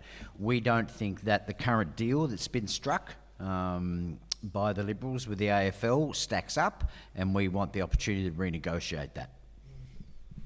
Yep. And... Well, there's several other options. It's not just Macquarie Point. There's Macquarie Point 2.0. There's York Park that we've talked about as well. There are quite a few other things that could be worked through that potentially don't cost anywhere near as much as we've apparently signed on the line for as well. So that's what I mean. Yeah. Yep. Did you want to add something quick, Adrian? Yes, and then we can go to the other 2. Yes, and also the Labor Party is critically aware that we don't have the tradespeople to pull this off at the moment because everyone's fully engaged. So it's actually going to have inflationary pressure on the state. So we're looking at the bigger picture. Look, we definitely want a team. I want it to be called the Turbo Chooks, but you know, so we're all for a team, but we're definitely against having the AFL come down and dictate the terms of how much it's going to cost, where it's going to go, and who's going to pay for it. I think as Tasmanians, we expect better. Yep, Darren. I just wanted to clarify, I mean, this again is corporate capture of government with the AFL. York Park is a renowned surface, and it's already got money allocated for upgrades at the moment. You know, frankly, if the AFL want to put a roof on it, they can go to Bunnings and do it themselves, because this is not what public money needs to... Someone should be looking at you guys, shouldn't I? But this is not what we should be doing with public money. Preventative health, cost of living, housing, all that kind of stuff. Yep, Andrea. Obviously, it's pretty much consensus that we think that Launceston's a much better position for the stadium. That's pretty clear. My concern with the way that it's been done is that it seems to have been done behind closed doors until it was dragged out in the open. Mm-hmm. So that's a lack of transparency. And my other problem is that we seem to be wanting our dessert before we've eaten our dinner. We can't have a big stadium if we can't have local clubs that are financially stable. So that money could have gone to our grassroots football to get our players to and from their games. We've just highlighted, I think, during the speeches up here today, that the reason that corporates are getting into our sports clubs and into our community clubs is because the states and the federals are no longer funding it. These football clubs that are folding, this is preventative health. This is what, you know, both Labor and Greens have been talking about. It's preventative health. You have to fund your small clubs and keep your small clubs open. Cost of living, as has been touched on, means most of us can't go to the Hobart game. So it's not for us up here on the coast. It's not for the people that are suffering a cost of living crisis. It's not for the clubs that are folding because they can't afford their members, because the kids can't afford the jerseys, they can't afford the membership fees, they can't afford the boots, they can't afford the petrol to get to the games, because cost of living is a real thing that is stopping our kids from playing sports and doing arts and doing music. It needs to be a priority of we get our dinner and we have that first, and we get our preventative health right, and once our health system isn't collapsing and under crisis, then we can have the shiny new toys like the football stadium. So for me, it's about priorities. Thank you. We had one more question up here in the blue, and then we'll go to the last question here, and then I do have a couple more written questions. There will be opportunities, of course, to ask questions of the candidates after the forum is finished. Sorry, but we have to kind of try and keep time. So we'll get these two more questions, and then I've got a couple of more written questions, and then you're welcome to approach the candidates after the forum. Yeah. Grab a drink from the bar, go outside, have a fresh air, whatever. Okay, this is real quick. How many members has the Labor Party got in Tasmania? Paid members of the Labor Party. Chris, do you... members of the Labor Party? Yes. I don't know. Can I ask the context of the question, or? You say your policies come from base. Right. I want to know what your base is. Oh, I see. There's I see. Right. Yeah. Now, okay. There's Yes. half a million people So, in Tasmania. well, I belong to the Burnie branch, and there's about 15, 16 there. I think there's a Somerset William, there's a Devonport, there's a Forth, I'm aware of the branches that are here in northwest Tasmania.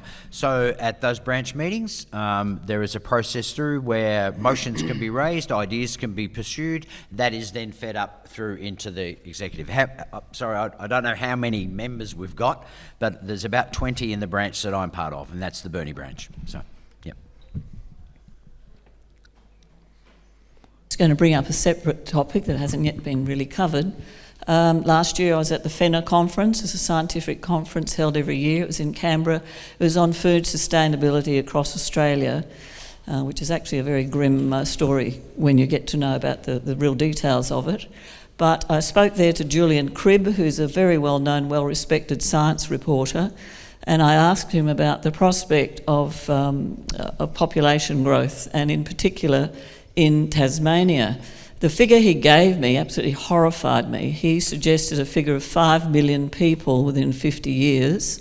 And the question I have, which arises from that, I don't think that's an outrageous figure, by the way, if you look at the population growth Australia overall is experiencing, with at least 660,000 in, as of last year, added to our population already of about 28 million.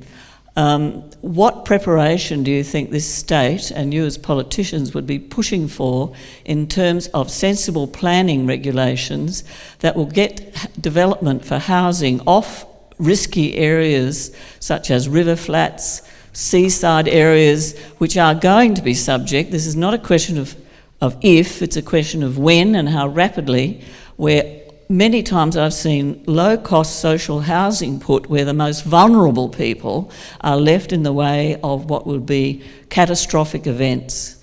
We already have young people coming out of hospital with newborn babies, a 2-year-old I read off, a working family living in their car in a Tasmanian winter. This isn't good enough. We need new housing policies, new developments, new planning rules that will get people out of these vulnerable situations with different housing densities, different kinds of housing, eco-villages, co-housing, all sorts of experiments being tried elsewhere, and they should be done here and made available to ordinary Tasmanian people. It's not to be driven by the property developers.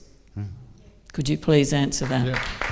Who would like to respond to that? So we'll go Chris. Well, I will, and this has been a problem that we've known about for an exceedingly long period of time. I don't want to state the obvious answer and say, why haven't we addressed it in the past? You probably even need to look past the current policies of the Liberals, even look past Labor's current policies. What's the intention? Which party has an intention to do something about this problem? Because I don't believe we've seen any serious attention from one side of politics to do anything about it at all. And like I said, our policies are there to look up, and so is the Liberals as well. But I can tell you that the inequity of this situation is horrendous. I'm involved, if I can just briefly talk about, I'm involved with a project in Burnie where it's, I guess, we kind of call it, it's not a supported independent living, but there's 4 units quite close together that's specifically been set up for women over 65 who are homeless or at danger of homeless. Because there are women of over 65 of mature age that have been ignored. We talk about families, yes, everybody has a need, but there's a specific a place that's been built for older women who are suffering from homelessness and whatever. So the frustration is that the answers are there. They've been there for 20 years. It's political will to do something about it. And I know that I'm standing to be part of that political will. Whether you can say that of other parties, I'm not sure. Okay, Andrea, did you want to have something to say? Yep. Yeah, I completely agree. Cost of living and food security are 2 massive issues for us. And we've got areas that we know are going to be susceptible to floods, to fires. They're not going to be able to grow food. It's going to change the pH levels in the soil. We know this is coming. I think the biggest problem we have, and what I'd like to do if I got in, is get the people that are still denying that this is going to happen out of politics. You've got a federal member here in this seat that denies that climate change is happening. So the first thing I would do is get all the people out of the room, if I could possibly do it, that are still denying that it's happening, so we can actually start risk mitigating. Because what we need to do is get a risk mitigation group together to say, what are we going to do when this food crisis hits us, when we can't grow food in this area, when the temperatures change and those crops are no longer sustainable. We need to get a group together that doesn't involve people that are still stuck in the past, denying that the climate is changing. That's where I'd start. Darren. Absolutely, about 60% of the Australian housing stock is at threat from sea level rise with climate change. The last Salvo report I saw for Braddon was about 300 people each night in Braddon are either couch surfing or living in their car in a tent.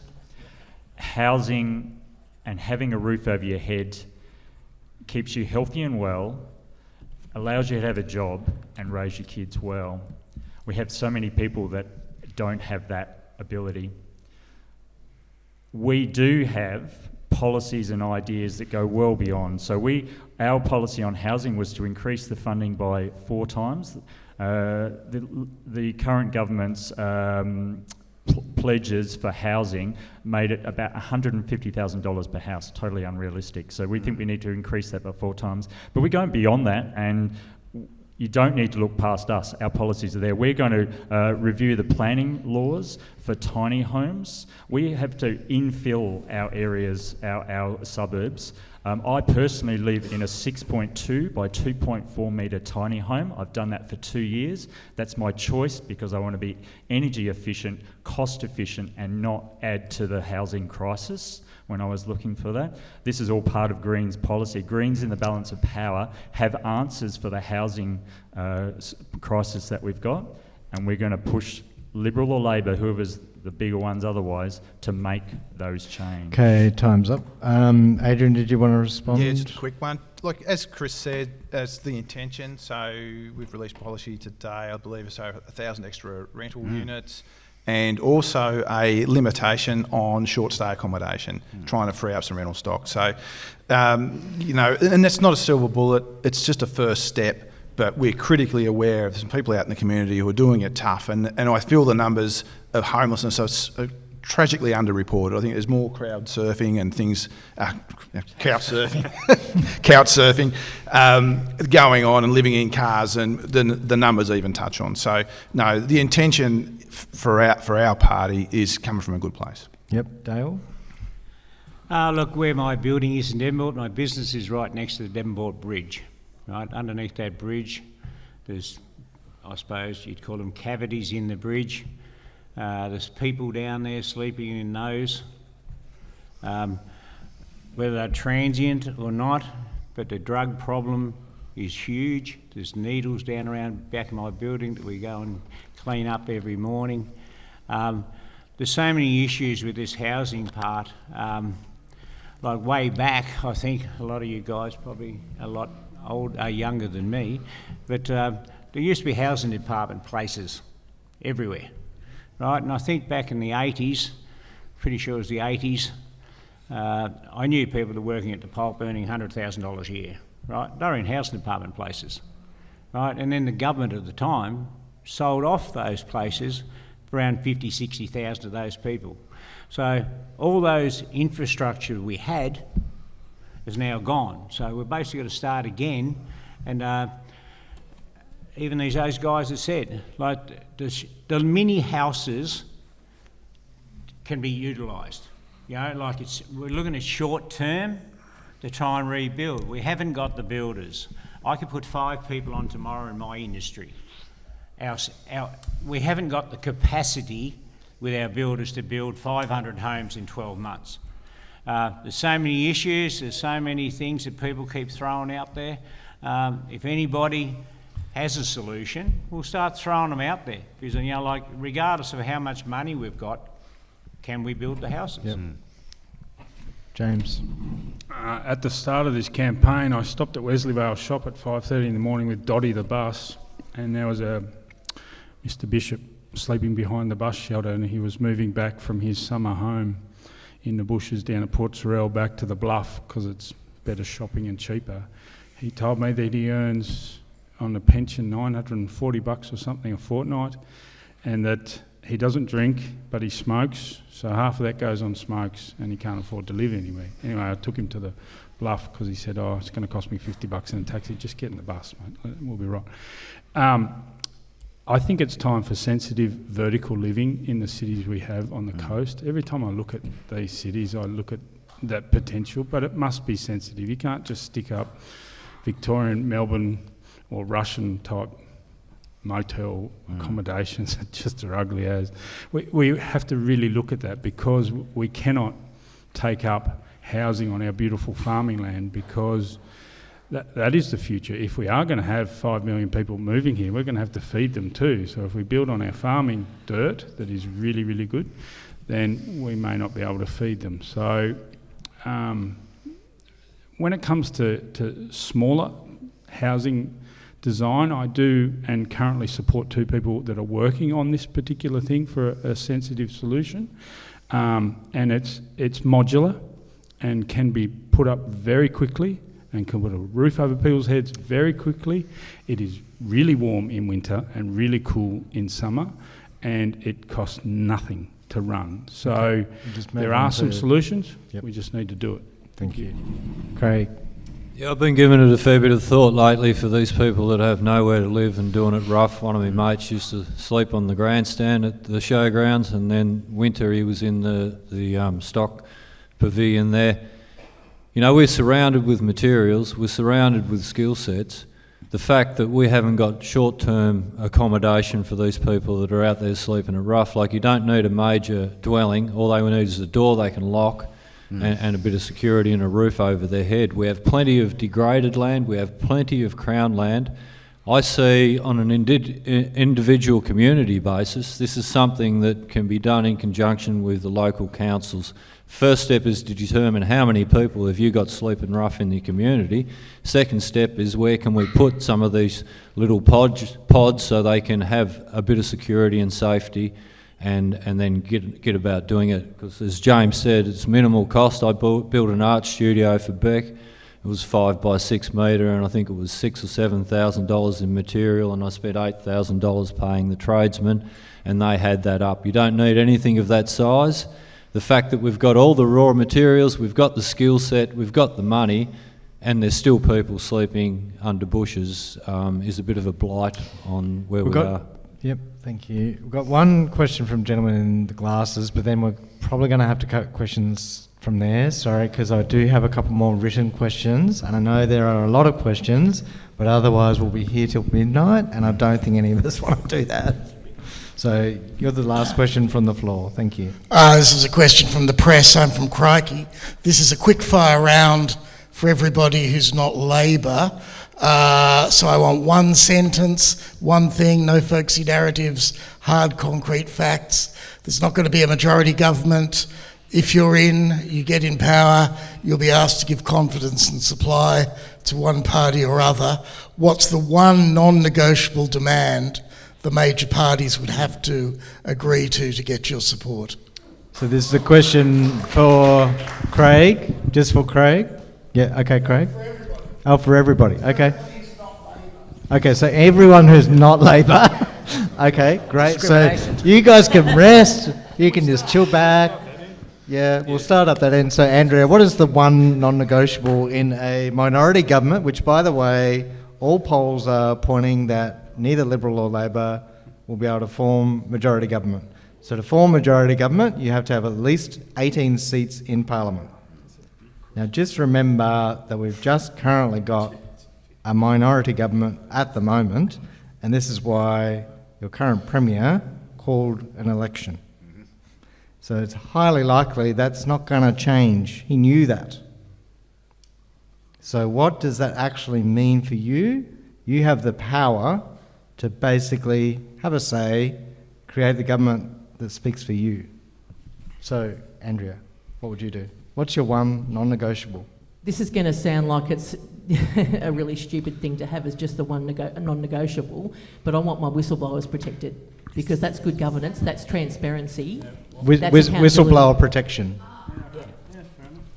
Integrity and donation reform. Dale? Into the mic. I could say quite a lot of things here. One thing is, I will not negotiate on anything unless it's better for Braddon.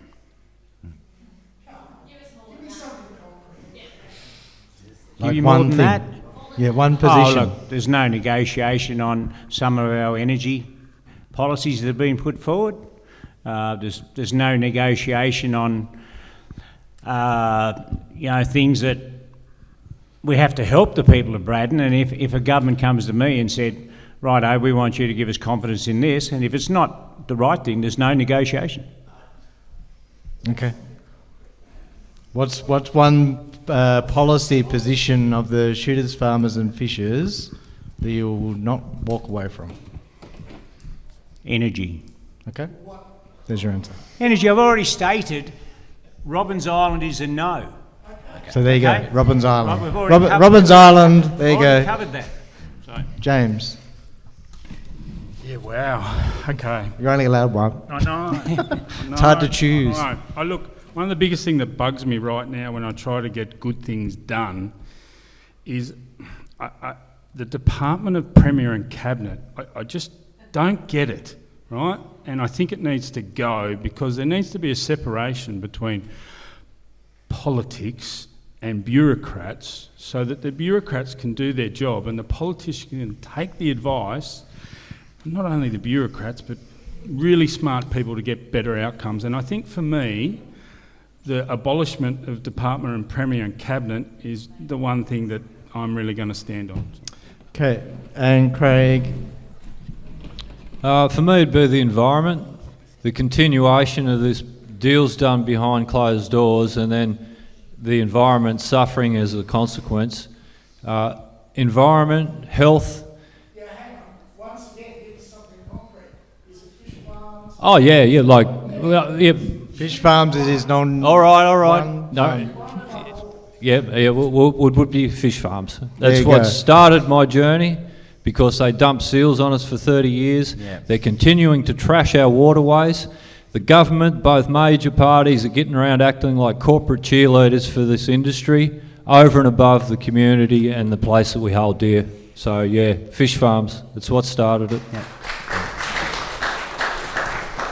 Thank you very much. Just got two more written questions and then we'll wind it up. So the first one is, this person said that they heard a lot about how parties plan to spend, but little about how commerce, agriculture, forestry and tourism will be promoted to increase the revenue that the state collects to make it all possible. So perhaps something a little bit about what is your response to how can the state increase revenue without increasing taxes will probably help answer that question. So who'd like to answer that question? Yep. It'll be really unpopular, but legalise marijuana. Okay. The tax, seriously, the tax that you get off that, the tax that we can put back into the health system, that's a no-brainer. If you want to bring money in, there's lots of money in the community that could go back into the health system, and if they're people they're going to be in the health system, let's get the money off them, let's tax them. Yep. Okay, who else? We'd have top-notch product, wouldn't we? Darren, how would you increase revenue without increasing taxes? We talked about what we do for forestry to get forestry workers doing other stuff, but and I also gave you the example of the Cradle Coast Authority of what happens when you make World Heritage Areas and National Parks. It brings in significant employment for the region. That would be, one of our goals, like for the Tarkine region. Labor, did you want to respond both? I may or may not have found a policy. No, but look, definitely Rebecca has come out and already said we're talking about a $50 million visitor economy infrastructure and innovation loan scheme. We're talking about an events attraction and support fund, 8.5 million to hospitality with more funds for the excellent great customer experience program. We've got a range of things. You'll find them online, but I think we understand the importance of what you're saying. So we have some plans in place available on the website. I can talk to you a bit later on. Yeah, Adrian, did you want to add? So I'll stay on the energy envelope again. We've got massive potential in Tasmania for renewable energy. Renewable energy projects, by their definition, are labour intensive, so there's a lot of opportunity there for work. But we've also get the vocational sector working properly again, because all these things are going to need more tradesmen. We've got a critical shortage of that.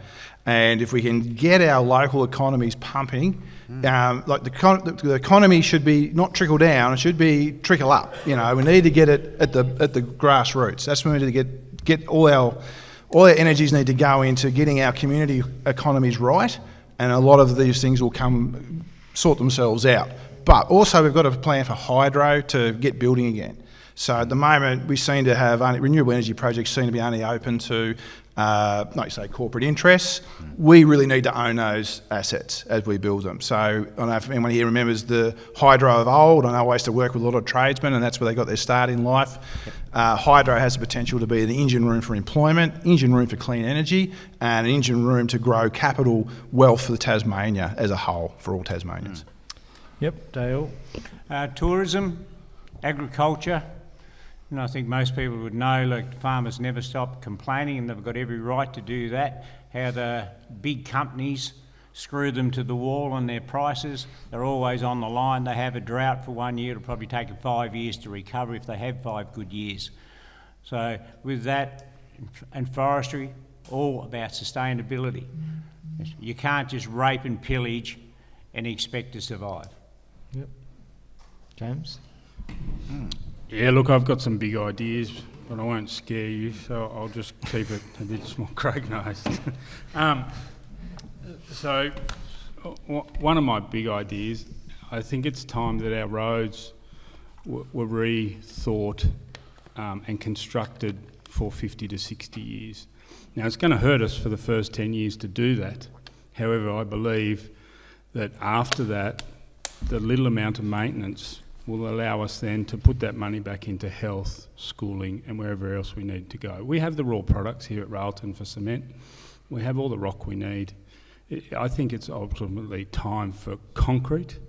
If we do this, we've got to test it so we get it right for our state first and the climate. However, there could be some light rail for passengers. I know that's a big idea, but we could look at that. Now, it's a big idea, but hydro was a big idea back in the day, and really it's all about lifting all of us and not just a few. So there you go. Yep, Craig. I'd like to lift us out of the dark ages, all these projects and what have you that impact our points of difference, like Robbins Island with the migratory shorebirds, our scenic, our bush, our native forests.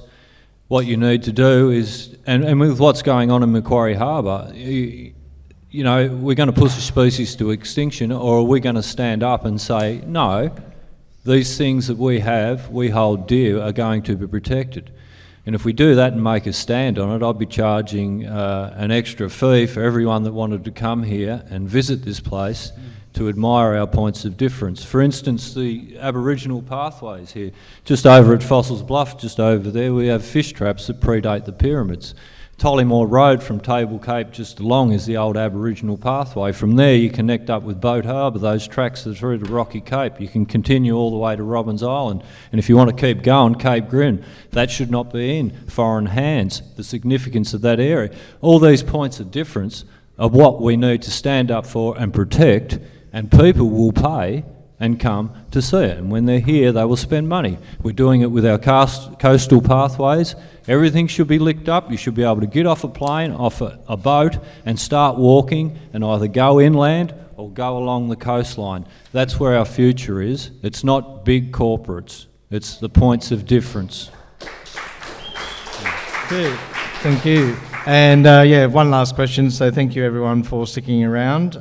So this is an anonymous question. 2 key financial reports were released in February, the revised estimates report for 23-24 and the pre-election financial outlook report. Both set out a bleak future for Tasmanian government finances. Both reports suggest we are at a tipping point with debt servicing costs are taking an increasing share of government revenue. The reports show that once you exclude debt servicing costs, spending on operations such as wages and other costs of delivering services in real terms are projected to fall. The promises from the last 2 elections in 2018 and 2021 both added $1.4 billion to budget spending. If we spend more, debt servicing costs will go up even further, leaving even less to spend on operations. Treasury has made it clear any growth won't raise enough revenue to offset the increased debt servicing costs. Diverting funds from one project to another won't make any difference. So there's a number of questions here. You can kind of feel free how to answer this. Has anyone read those reports? So you could probably just put your hand up if you know about what those reports state. Okay, so it might be some light reading for you to do over the weekend. For members of parties, so we have Labor. I guess Jackie Lambert, are you calling yourselves a party? We are. Okay, so we'll get these questions. This is for the parties. Again, we kind of probably have covered the revenue question. But what services do you think you'd cut back on? And is there a third alternative to raising revenue or cutting services? So we'll start with that. James. Yeah, good question. Look, I did come to the West Coast. I do understand the mining industry down there. Last week met with Avebury, sad day because all the equipment's going and the staff are going. But I think there is a way we might be able to even out the mining cycle on the West Coast, and that's stockpiling to pick the markets to sell them for more money. It took me, when I did a documentary on the Rosebery mine, almost 3 years to get the royalties on how many royalties have been paid for over 100 years from that mine to this state. Wasn't easy. There was a bit of dealing and wheeling and bits and pieces. It cost me nothing, but there was a bit of arm wrestling to get it out of there. There is some real growth, potential in getting the royalties out of what we have on the West Coast. Now, it must be done sensitively, and I'm not saying it's carte blanche, and we have to think about that. However, the Aboriginals didn't go inland on the West Coast for a reason, and that reason is it's full of heavy metals, it's full of precious metals, and it's full of things that don't really attract a lot of life. And you don't have a lot of life down there. You have a beautiful temperate forest, which must be protected, but you have a mining industry that can actually support this state fairly well. So if we did that and try and even that out, and there's some processes that could help there, and again, it's a massive idea, but I think if we look at that sensibly, we can generate some revenue without having to go into new areas. These already exist. Yep, Dale, for the shooters, farmers, fishers. Look, I'm fairly similar with James on that one. Like, I do work for 5 or 6 of the mines on the West Coast. All of those mines are owned by multinationals, okay? Chinese, regardless of where it is. Most of the money, you'll see it, the ship leaves Port Ladder, massive amount of products coming out of here. I think because it's our resource, they should be paying more, because we get out of it, we might get the wages, the taxes out of that part of it, but most of the majority of it is that money is going overseas. Yep. Adrian or Chris, or did you both want to say something? Yep. Adrian? Yep. And a good point with mining, because and this is an Australia-wide problem, we tend to be the sandpit for the rest of the world. We should be value-adding those products. That will grow our economy, value-adding those products and sending them off as raw materials. But we also need the energy to do that. And that's why whatever we do to grow our economy, we have to get the energy footprint right. Yep. Darren for the Greens. We've got to remember that we need to invest, because unless we invest, we don't get outcomes. Mining royalties in the state are low compared to the mainland. Our policies, which are all online, already state that we'll be doing that. The salmon industry, we've mentioned how they, for their other leases everywhere, don't pay anywhere near for the profit they make. We've talked about vacant property tax, which will help with the housing circumstances, but also raise some revenue. I've talked about how tourism, adventure tourism, World Heritage has significant impact on our financial bottom line. We need to sell that more, and we need to develop more areas so we can do that. We need to stop native forest logging, which costs $50 million of subsidies at the moment. There are, projects across the state which are talking about ecosystem restoration for the United Nations 2030 goals for restoring 30% of ecosystems of the planet by 2030. They come with the potential of people coming from other countries coming to learn how to restore ecosystems, and there's a huge economic boom from that. And we can't forget preventative health. Investing in that is cheap and reduces our health budget overall. Totally undervalued. We need to rethink how we do things like healthcare in our state. That's just a start. So much more is online. Yep, and Chris. Oh, Adrian. Nothing really more to add. Yep. Very good. Now I'll ask the same question of the independents. So basically, other than what we've already heard, is there any other ideas, different approaches? No? Andrew? Yeah, I'll come back to my whistleblowers, because if we have transparency and accountability, we're not having royal commissions. We're not having workers' compensation. We're not having lawyers' fees. We're not having cover-ups. There's not money spent on turning over staff and trying to get new staff in that are going to leave once they realise what the problems are. There is a crap load of money to be saved in having transparency and accountability in our governments. Fix the systemic issues that are costing us money when they become royal commissions. Fix them right up the front, and that way we don't spend all that money. So I think that, to add to the first idea I had, which in Colorado, funded their schools and their hospitals when they started taxing it. Fix our systems. Protect your whistleblowers so that there's transparency and accountability, so we don't have royal commissions. Saves you money. How are you going to do it? Because that Protect your whistleblowers. How do you do it? requires nailing public servants nuts to the marsh. And you can't do it if they self-identify breaches. So at the moment, they self-identify what is a breach. Once you have been acknowledged as reporting a breach, you're protected from reprisal. The problem is, if they self-identify what is a breach, if there's not a third party, an independent party saying, well, that actually is a breach, nobody's getting protected. So the whole corrupt system gets protected with all the lawyers' money, the workers' comp money, the stress leave money, all the co-workers that leave because you've got to turn over those staff because everybody just leaves. So what I would say is come back to no self-regulation of identifying breaches. If you protect your whistleblowers, you will put bucket loads of money back into the public purse. Yep, thank you. So last question from me, I guess, from this anonymous person was, with increasing demands on health services, housing, cost of living support, do you believe this matter should be front and centre of the election campaign? This is actually what we should be talking Environment, about. health, cost of living. Yep. Anyone else? What should be the central tenements of this election campaign? Probably a better way to put it. Healthcare, housing, cost of living, Yep. AFL stadium, and the environment. Yep. Anyone else? If you could do an elevator pitch for your...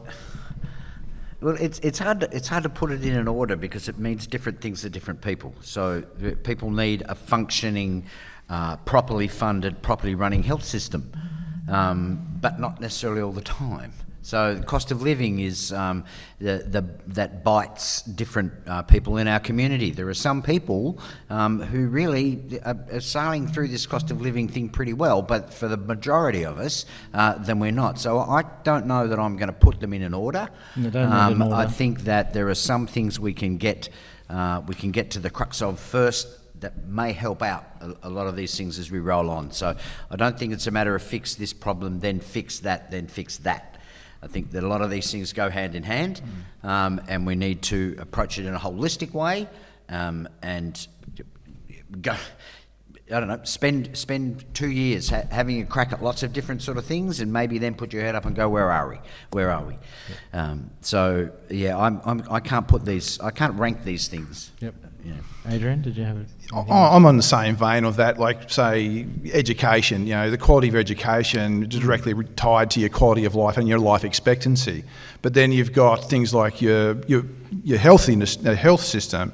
And if people are waiting 2 or 3 years for a hip, well, the flow-on effect economically and even the trauma that person's going through, you know, how do you rank these things? You don't.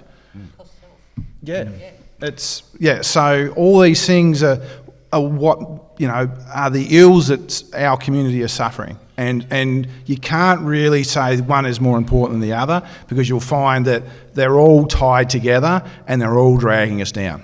Yep. Dale? Definitely the health system. Years gone by, the government's built up pretty good health systems. They sell them off to private enterprise. Private enterprise runs them into the ground. Government takes them back over, starts to build them back up again. These sort of things have got to be fixed.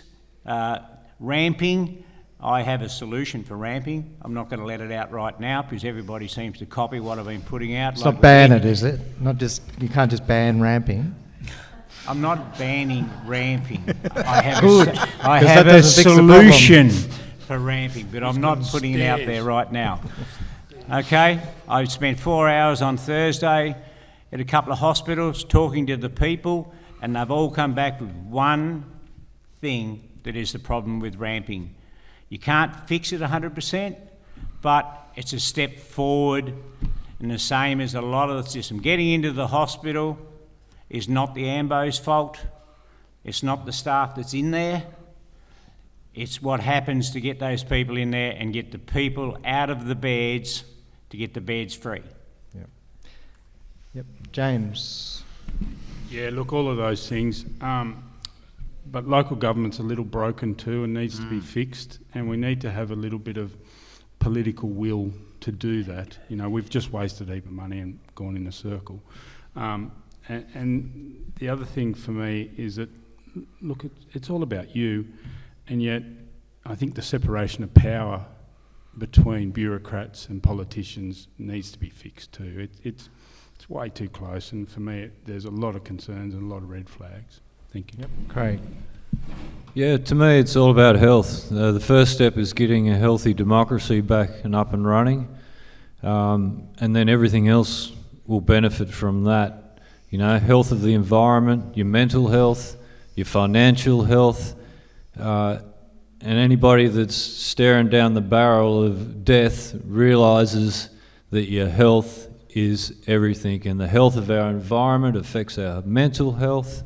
There's a strong connection in this state to the place and our culture, and that's been eroded and shat on, and the health of that democratic system, and that's why we need independence in there to get that ball rolling. It's a game of inches, and that's the start. All right, thank you again for everyone for coming, and certainly for the candidates for showing up today. It's really appreciated, no doubt, by everyone here, and again, I really encourage you to contact them, or even come up to them after we've finished and grab a drink in the bar and have a chat. And yeah, thanks again. So that's it. Cheers.